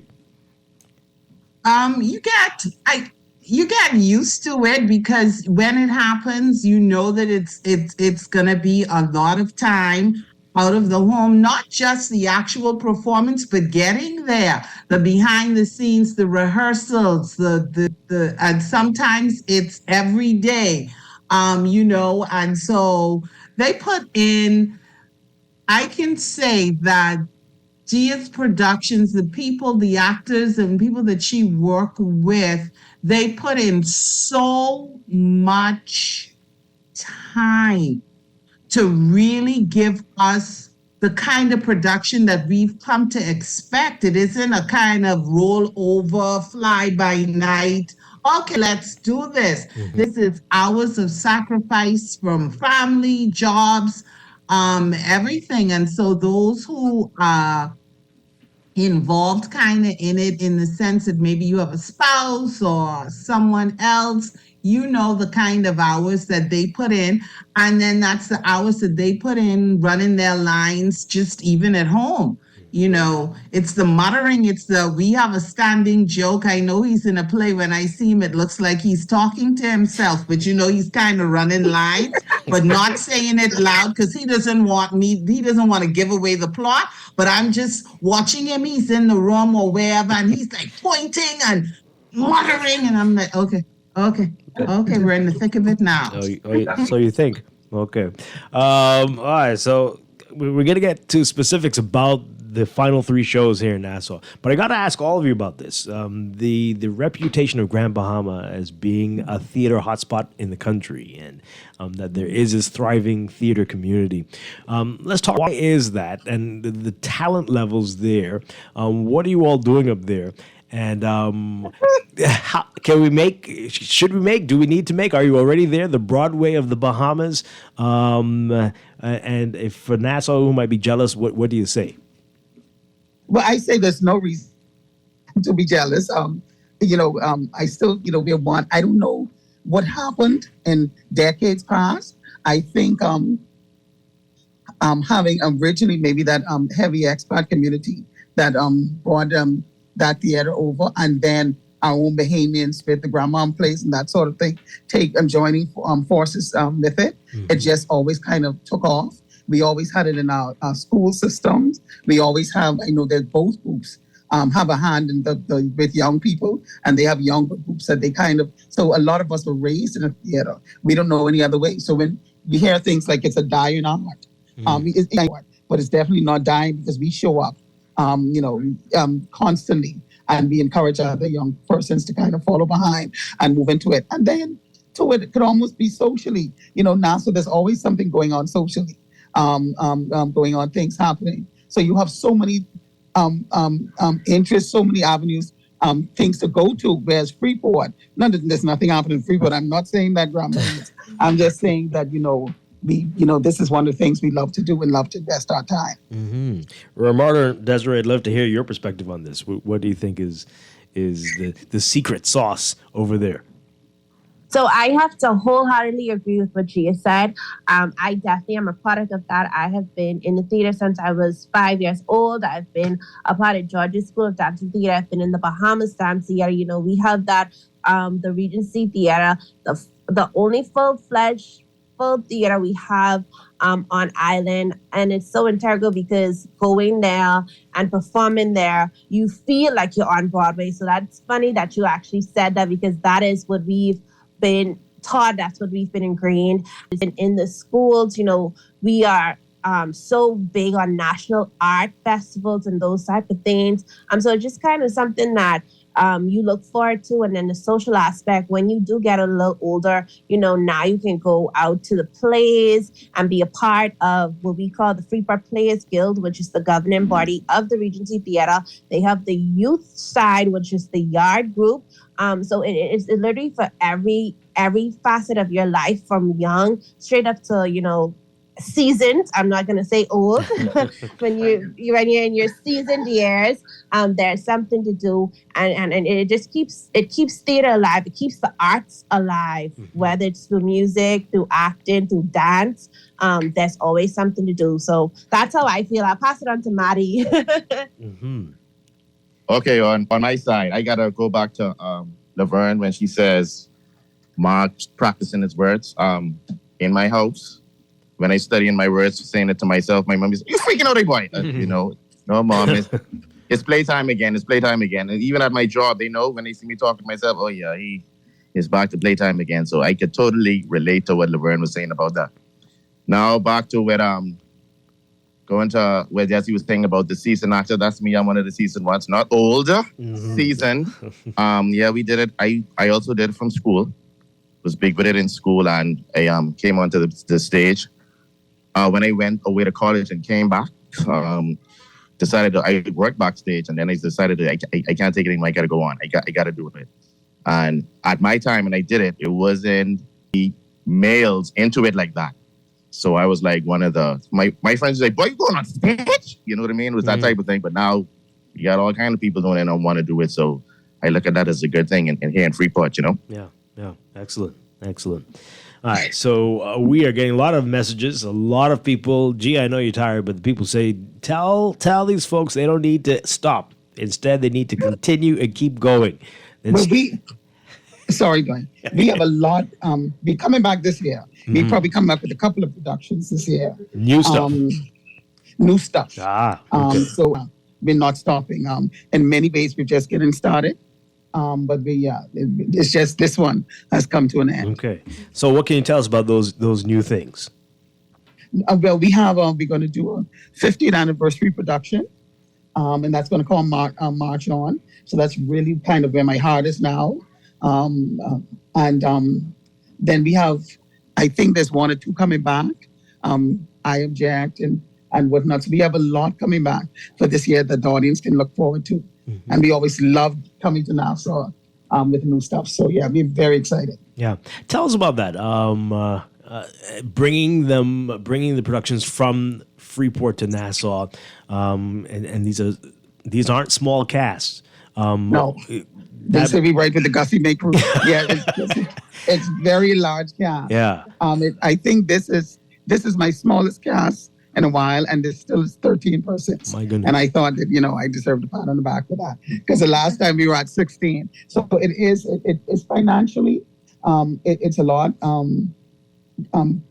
bringing the cast. Thankfully, NASA's always supported us, but, it's always a lot of anxiety going into, when you're in Grand Bahama, we can touch and feel, and we know persons are coming, we know you get to have a direct air in the community. And of course, we don't in Nassau. So it's always a bit of anxiety.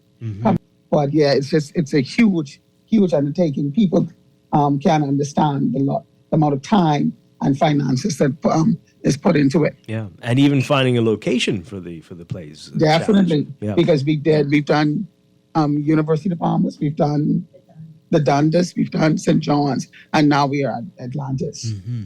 Yeah. Why has that been challenging? Let people know what you're facing.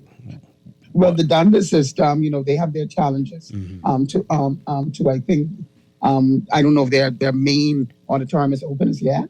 UB. Now, I think I kind of help with those challenges as well because we don't plan in advance. I have this thing where I say encores are earned, not planned. So we don't say we're coming to Nassau in 4 weeks. You have to be good in Freeport in order to earn that. So I still don't take certain things for granted. So, but time is we're ready now to go to Nassau.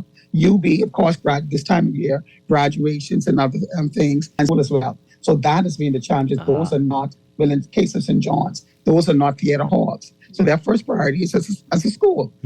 So you may not be able to get the dates. And it's so funny. Our audience members are so good to us. How I even thought of Atlantis, an audience member called, she said, why haven't the Nassau dates dropped yet? And I said, well, I told her I was honest. And she gave me the list of halls, and Atlantis was mentioned. And that's how we got to Atlantis, one of our audience members. Wow. So is the money that you're getting to support this all coming from ticket sales, or do you have corporate sponsors or other benefactors who assist you? No, there's very few. Now we have a fluid factory has been, and so one or two when someone, Lakeista Investments, who always come on board and they help with certain aspects. But for the most part, it's just money that we earned and we just use to kind of push the show forward. Okay. So we're making a clarion call if you are tuning in and you love theater, you love Out of the Ashes Productions. We need you to come on board as sponsors, and so we could have more of these plays. Thank you. Lisa, thank you. Yeah. Thank you. Yes, I like that. I did that for free, guys. All But right. I also have a question for Ramato and Desi. Is there like a ritual that you do? Like sometimes you have professional athletes, they have a ritual before a game that they always do, or I always eat this or do that or whatever. Do either of you have a ritual that you do before every show? So we definitely say a prayer as a cast. We always cover ourselves in prayer before we go on the stage. That's a full-on cast ritual. We do our hyping up. We put all of our hands in the middle, and we say a chant, or we say it. Me personally, I have to have something sweet like a Coke or something like that, just to kind of like shock my blood system, to kind of give me some energy, either a Coke or a vitamin. Like I have to have something sweet right before I go on stage. Maddie? Well, believe it or not, I can't eat anything before I go on stage. I have the jitters. I just excited to just get those words out. So I don't say anything, but I can't eat. I just can't eat before I go on stage. But when I get those couple of words out, libations start to go in the system. So yeah, we start to get relaxed. Wow. No one would believe, watching you, no one would believe that you have those jitters. Yeah, no, that is very hard to believe. So the audience, that makes a big difference. Hey, the show I was at, I think you had a very interactive audience. People were commenting, and Mark Gardner after the show audience. Let's talk about that. I mean, people were sharing their views about the characters. Does that throw you off? Do you like that kind of stuff? No, we love it. Yeah. I love it. Now, Mark said on that, I think you said you were there Saturday. He said this was the best audience, I think, or one of the best audience we've had, which was true of that day. Sunday, 8 o'clock. Not to be undone. Sunday at 8 o'clock. Okay, thank was you. entirely different. I'm way in Oh, no, that was actually the one I was at. It was Sunday at 8 o'clock. Oh, you was at I was at Oh, one. yes, you were in the best audience. Yeah. Mm-hmm. Saturday was a good audience. And we said, okay, this might be the best. And Sunday, we were proven dead wrong, like James would say. People were And that shouting Sunday at the characters and Yeah. saying, we can't. I know people say we do think we like the chaos, but to have that initial reaction, that initial response, invested in the characters, and you get that in real time. To me, you can't. I mean, that makes it worth it. I was in the dressing room. The dressing rooms are very far, and I could hear that laughter, that cheering, like it was right next to me. And I'm thinking, what are they laughing at? Oh, wow. And it was constant. Y'all were watching us and we were watching y'all. That's how it was. It's amazing. Does it throw you off, Romano? Desiree? I mean, because I think Matthew Wildgoose had to pause to get the giggles out after one of the audience members said something about his character making a bad decision or something. But how do you react to that?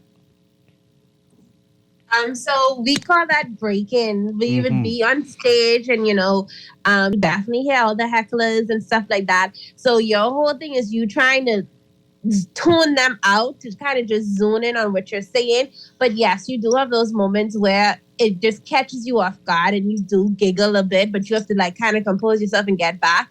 But we love that. We love having the responses we love, because that means you guys are engaged with us and you're listening to what we're saying and you're feeling for the characters. You're in the storyline, like how people talk in the movies and talk to their TVs at home. That's what it is to us. And we love that, because that means you either rooting for us or against us. But either way, we doing our job. Yeah, exactly. So, without giving too... For me as a writer, it allows me to know what works as well. Okay. Right.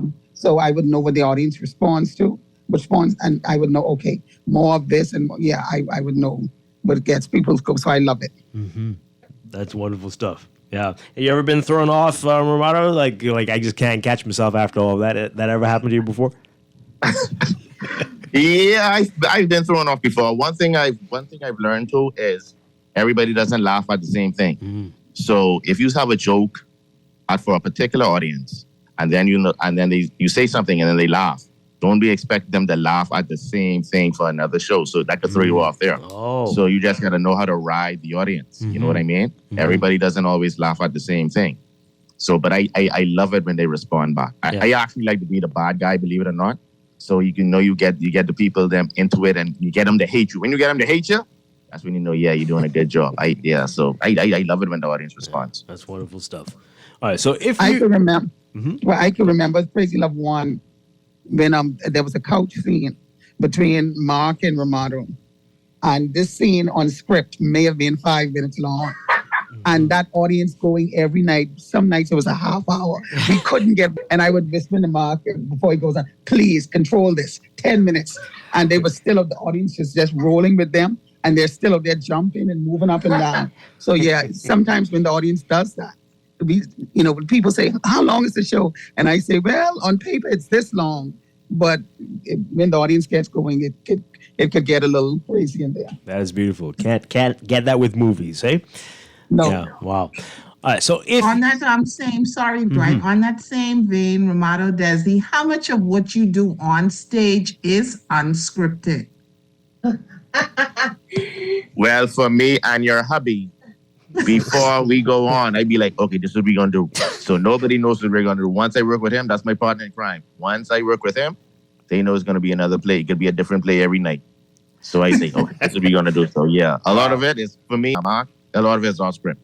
So they'll be like, what the? Yeah, we catch people off guard with that one. Yeah. So a lot of do you catch Gia off guard with that? Yeah, sometimes G is off guard, but sometimes we do some things in rehearsal. So we will what we call ad lib in rehearsals, and then see based on her reaction. If she, bursts out laughing, we'll be like, okay, that's a keeper, and then that's how we'll know, okay, we to add on and just to kind of make our characters our own. Like, okay, my character would say this, or my character wouldn't say this, and G is very open to it. Sometimes she would agree and say yeah, and then other times she's like, no, Desi, I think she would, or I think he would say that. And so it's all about just making your character your own. So yeah, sometimes we just say stuff and be like, that was good. Wonderful. So if you're new, you watch the play, you want to be a part of it, what can you do to be a part of Out of the Ashes Entertainment and the theater scene in Grand Bahama? We do a lot of times. I write for persons, and sometimes we do auditions. I like to write for persons because it allows me to think about their strengths during the writing process. But we do have auditions, and usually they're based in Grand Bahama. We have a few NASA persons that come in every now and again, but usually they're based in Grand Bahama. Okay. Great stuff. All right. So let's talk about what's going to be happening June 10th and the 11th. Tell us about these three productions, these final three, Crazy Love 4. The big three. Okay, and they have, it's at the Coral Tower, Atlantis Theater. They have free self-parking. And they have, of course, you can do the valet if you wish. And tickets available at Gorgeous Essentials Marathon Mall. That's the bus stop entrance. Or you can get them online. I'll give you a number that you can message, 818-1542, 818-1542. And you can just message for more information. And I'll give you the link to go ahead and get tickets online. And we just want to, close out. We're just going to have a lot of fun and end it all. So like I said, it's a kind of, not kind of, it is definitely a bittersweet moment. Mm-hmm. Yeah. And ticket prices, tell us about that. Ticket price of $50, and there's $60 at the door. And it's no VIP. Nassau persons, we love you to death. You love your VIP. It's no VIP. It's just one general. Everyone from Nassau. What's the VIP seating in the room is a good seat. Because, I'm theater style seating. But if you could definitely come a little early and we'll get you and your party seated together. Yeah. All right. Wonderful stuff. And you get the next time you say you're working on some other things. When next can we expect you all back in town? Well, we open in September with March On. That's the 50th Independence show. And in October, I'm thinking, would be Nassau for that. Okay. And the others, we don't know. It depends on the longevity of that, how long that goes on, when we'd be back. With the last one for the year. Yeah. You know what I want to know from you, Dwight and Ms. LeBron, how you've seen the show. How did you enjoy it? Oh, man, it was amazing. It was amazing. And well worth it. Nonstop laughter. Just even the dramatic moments were very well performed. This really is. I haven't missed any one of these. All four I've watched. It's been great. And I highly recommend it to everybody. Everybody. Awesome. You all are a talented bunch. Thank you. Well, for me, I definitely enjoy it. And, I give my reviews during the show while it's going on, what's happening. But overall, I think one of the things about your plays and love series, you really become invested in these characters.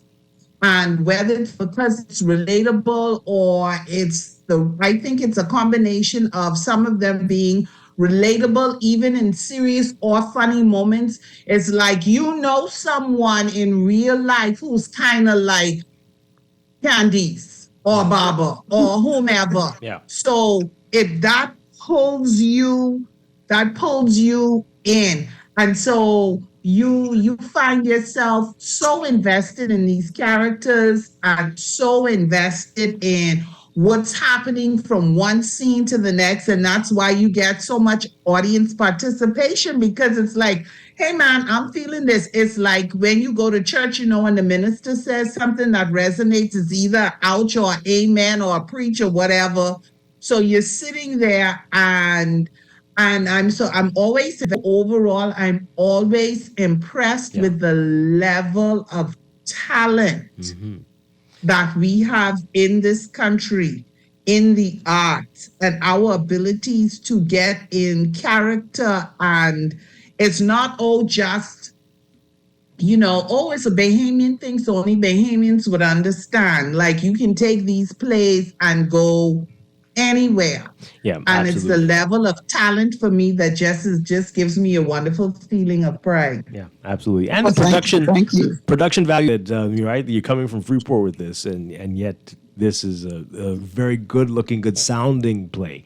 What that means, Dwight? I kind of getting offended. Like when you say you're coming from Freeport with this. What is it you're really trying to say? I mean, you got to pack it up and put it in a suitcase or something, I imagine. I don't know. But you know what I mean. No? I think you better gingerly step out of that. Gia doesn't take it like that, right, Gia? You know what I mean. No, I That's because don't Gia take nice. it like that. That's because Gia nice. I take it like that. I offended fast. But we 4 grandma people, like, so you might want to ease up the lions dead. Right. for having to pack up the whole play and bring it over. Right? Yes. Yes, we do. Yeah, that's very impressive. Very impressive. Let me read some of the text messages before we get out of here. Somebody says, shout out to my favorite cast and the incomparable Gia Pierre. Yeah, wonderful stuff. And this person says here, I think once you have made a production with 3 plays or more, the government should give you a grant and a tract of land like they do with Junkanoo. Oh, I love it. Where my land? We need to promote theater more. Okay, that's a good one. You want it in New Prophetess or in Grand Bahama? I'll take it anywhere I can get it. Okay. That sounds like a next play, Where My Land. There you go. All right. So one more time, give us the numbers to call, where to get the ticket for Saturday and Sunday, right? Yes. Crazy Love 4 is Saturday at 8 p.m., Sunday at 4 p.m. and 8 p.m. And we're just going to say goodbye. We're going to say goodbye now. So we're extremely excited.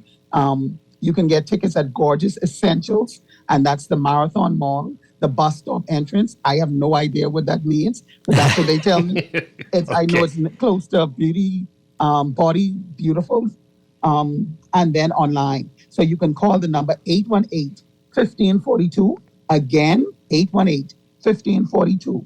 And we will tell you how to get tickets, whether you need the link or whatever. Yeah. But we can't wait to see you now. So. And I purchased mine online, and that was pretty simple. That was an easy process. So if people want to consider that, that's a good way to go as well.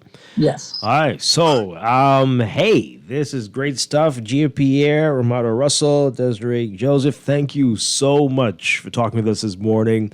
And folks, thank you. Get out and see Crazy Love 4. Even if you missed the first 3, you're going to love this. You're going to catch on quickly, and it's going to be great. It's going to be great. Thank you. We're going to take a break and be back. This is Morning Blend Business on Guardian Radio 96.9.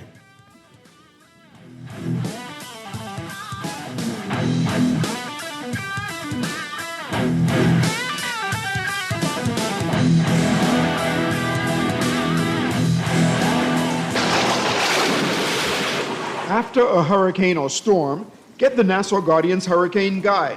The guide will tell you where to purchase building and cleaning supplies, waste disposal, medical care, which auto shop to go to after driving through flooded streets, and much more. The Nassau Guardian's Hurricane Guide will help to make sure everyone knows what to do in the event a hurricane approaches and after it departs. Take advantage of this double insertion opportunity plus 15 radio commercials. Contact us today, 302-2300, 302-2300, or call your account executive. Will you be prepared? Earning zero interest on your savings at the bank? With as little as $100, you can start earning interest on your money while you're sleeping, eating, or standing in line at the bank with the CFAL Savings Express Plan. Ready to invest? Start by putting $1,000 into our mutual funds and earn interest there too. Because at CFAL, your interest is our interest. Visit CFAL.com to start now. CFAL, growing wealth for future generations of Bahamians. Almost there. Sarge, that's you. Well, who else? Tell the truth. I thought a beige walrus was dying on the sidewalk. I'm preparing for my 4x100 meter debut. More like 1 by 1, because the other 99 killing you. Funny. The Bahama scheme's coming July 7th to July 15th, and Grand Bahama gotta win this. Well, you know that. Email info@thebahama or call 322-1029 for more information. Which island is gonna win? You could win your share of $1,000 and free annual memberships when you apply for your Mobile Assist Visa Travel Rewards Card. It's a prepaid visa that gives you access to travel and online shopping deals worldwide every single day. Enter automatically when you successfully apply through our Mobile Assist app. Use your prepaid visa 5 times or more, and you are automatically entered to win your share of $1,000. See our social media pages for more details. Apply, save, and win with Mobile Assist. Doctors Hospital has reimagined primary care. We have invested to improve our health system, ensuring that accessible, affordable, world-class clinical care. We understand that your relationship with a primary care provider shapes the foundation of your overall health. Our new modern primary care facilities are where critical diagnoses and true personalized treatment begins. With locations across New Providence, Grand Bahama, and Exuma, we invite you to experience the Doctors Hospital difference. Book your next appointment at clinics.doctorshosp.com. This is Guardian Radio 96.9 FM, Nassau, Bahamas.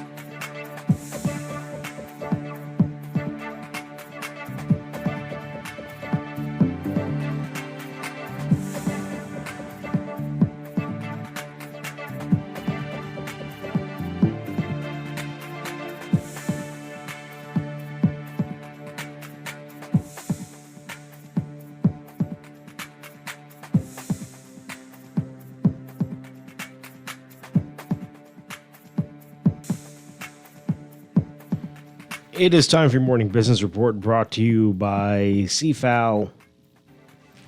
Opposition Shadow Minister for Finance Gracie Thompson criticizing the government for saying nothing on the dissatisfaction with commercial banks in the country.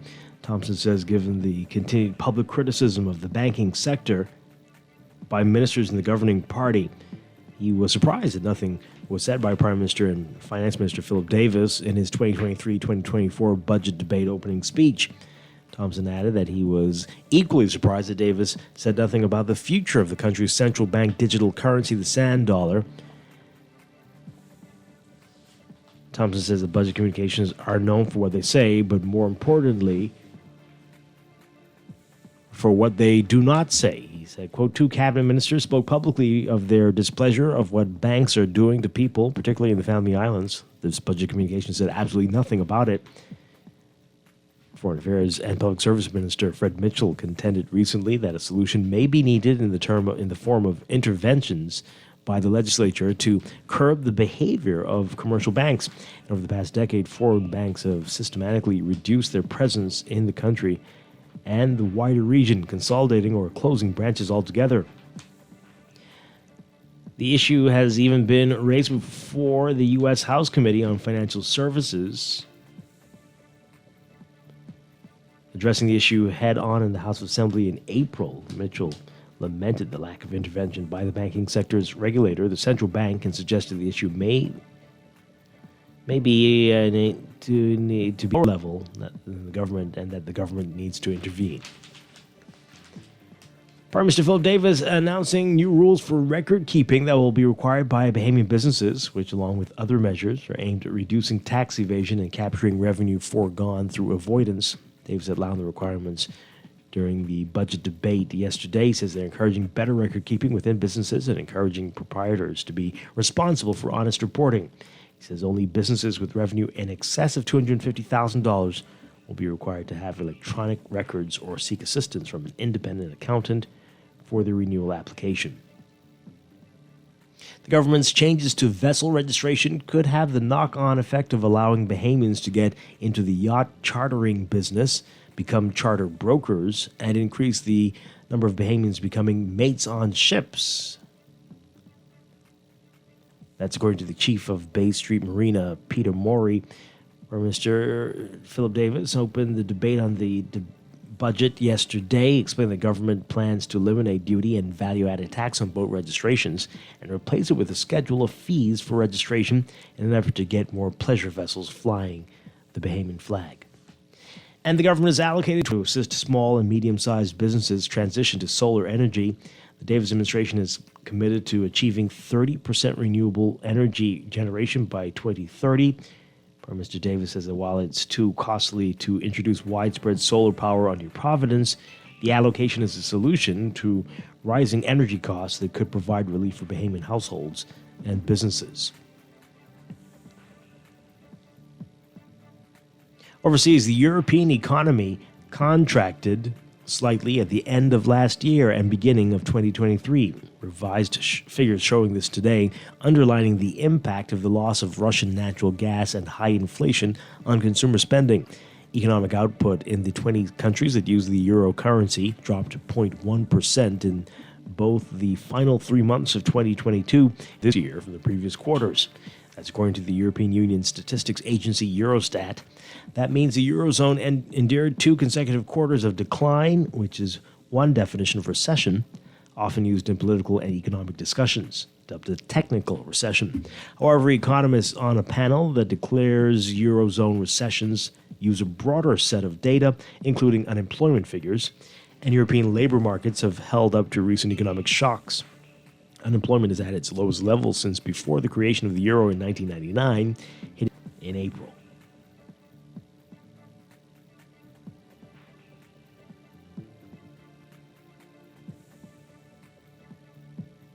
And China's exports fell 7.5% from a year earlier in May, and imports were down 4.5%, adding to signs an economic rebound following the end of antivirus controls is slowing as global demand weakened on higher interest rates.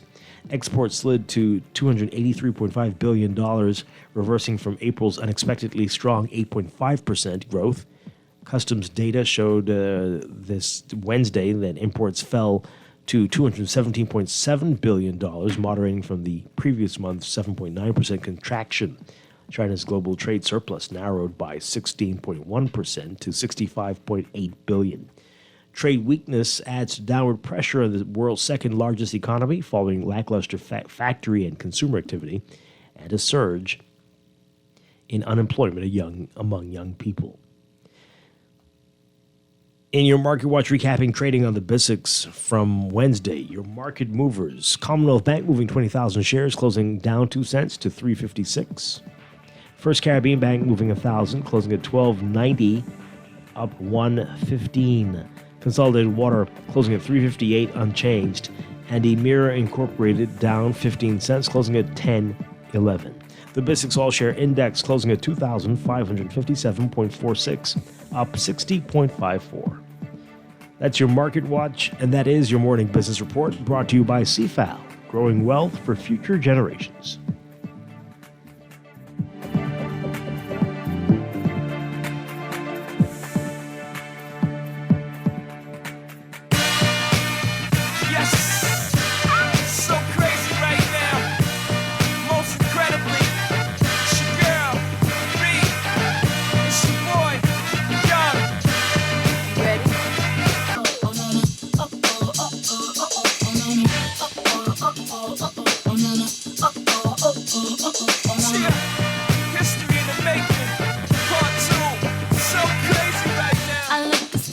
Deep in your eyes, I touch on you more and more every time. When you leave, I'm begging you not to go. Call your name 2-3 times in a row. Such a funny thing for me to try to explain. How I'm feeling and my pride is the one to blame. Cause I know I don't understand just how your love can do what no one else can. Got me looking so crazy right now. Your love's got me looking so crazy right now. Got me looking so crazy right now. Your touch got me looking so crazy right now. Got me hoping you page me right now. Got me hoping you save me right now. Looking so crazy, your love got me looking so crazy, your love. We are back here with Morning Blend on Guardian Radio 96.9, Morning Blend Business. Dwight Strachan along with Laverne Gardner. And again, Crazy Love for the Last Time. Crazy for the Last Time. This Saturday at 8 p.m. and Sunday at 4 p.m. and 8 p.m. at Atlantis Coral Towers. And, great. Got a lot of talented people over there in Grand Bahama, Laverne. We do. We have talented people across the length and breadth of the Bahamas. Very true. But absolutely, we do have talented people in Grand Bahama. Yeah. And this is why it's perplexing that we find ourselves with some of the issues we have, because, But priorities are. Yeah. Maybe we need to focus a bit more on doing all that we can to hone those talents and to provide a platform for those talents to be displayed and supported. That would go a long way, and not just for Out of the Ashes productions, but all the various playwrights and other creatives, providing that platform for them to showcase their talent, for them to be able to hone their talents, and to see this as something not even but as a livelihood. Yeah. Wouldn't that be great? Yeah, we've been talking about the orange economy for a very long time. I get confused with the colors. Some people are clearly very serious about it, but others, it just seems like talk. But we will We see. got to pay it more than lip service, or not just talk about it when there's something, someone does something, or you have people like Gia Pierre and Out of the Ashes Productions, when they have these successful productions, and then there's a buzz. You know how we are. When something comes to the national, international stage, we have such a buzz and a talk about it, but we really need to put efforts behind it daily. I should have read the rest of this for Gia to hear. This person saying, don't stop it. Let it be like how Broadway is, with continuous plays going, like how Cats and Beauty and the Beast have been on for years and years and years. But I mean, you're going to have to. You sure? We're going to have to raise ticket prices to a much higher level than they are now. And You know, in theory, it sounds nice. But what it takes to do something like that, Yeah. do we even have, as the audience, do we even have for that? Because, you know, the other thing is we change quickly, Yeah. right? And you need a dedicated theater, right? Right. And that's And a you big thing. absolutely need a dedicated theater. We can't be here, there, you know, Right. okay, St. John's is available, Atlantis is available, you know, you got to have all of that. So, I mean, in theory, it sounds great, but to get something like that going, Now we I do- don't know how practical that would be for us. And you know what? This run is a really good run. And crazy for the last time, if it's it ends on a really good note. Yeah. Pretty. So make sure very if you haven't satisfying. already, get your ticket. Very satisfying production. All right. So I wish we could end on a good note here, but you know, this is boy. I have you report the news, and sometimes you are in the news. You are the news, and your family's in the news. So, but just want to put this out there, and it might get an alert. I'm not sure, but it's out there. I've got a relative of mine, a nephew, Trevon Strachan, has been missing for almost 48 hours now. Wow. We're trying to find him. If you have any information, please give this number a call, 468-2949, 468-2949. If you have any information about where he is, Trevon Strachan, there are pictures out there. I can post it as well. And so we're looking for him. He should be 19 years old. And so, you know, and this is happening a lot in this country. We know this over the past few weeks. It's so sad. And it's just like they're not getting any leads. So anybody who knows anything, it may be, you may think to yourself that it's nothing, but it could be something. Yeah, please give us a call, 468-2949. All right, Laverne Gardner, thank you so much. Appreciate it. Always a pleasure. Thank you for the opportunity. And I'll be back tomorrow morning with more Morning Blend and Morning Blend Business here on Guardian Radio 96.9. Stay tuned for On the Clock with Aaron Green coming up next.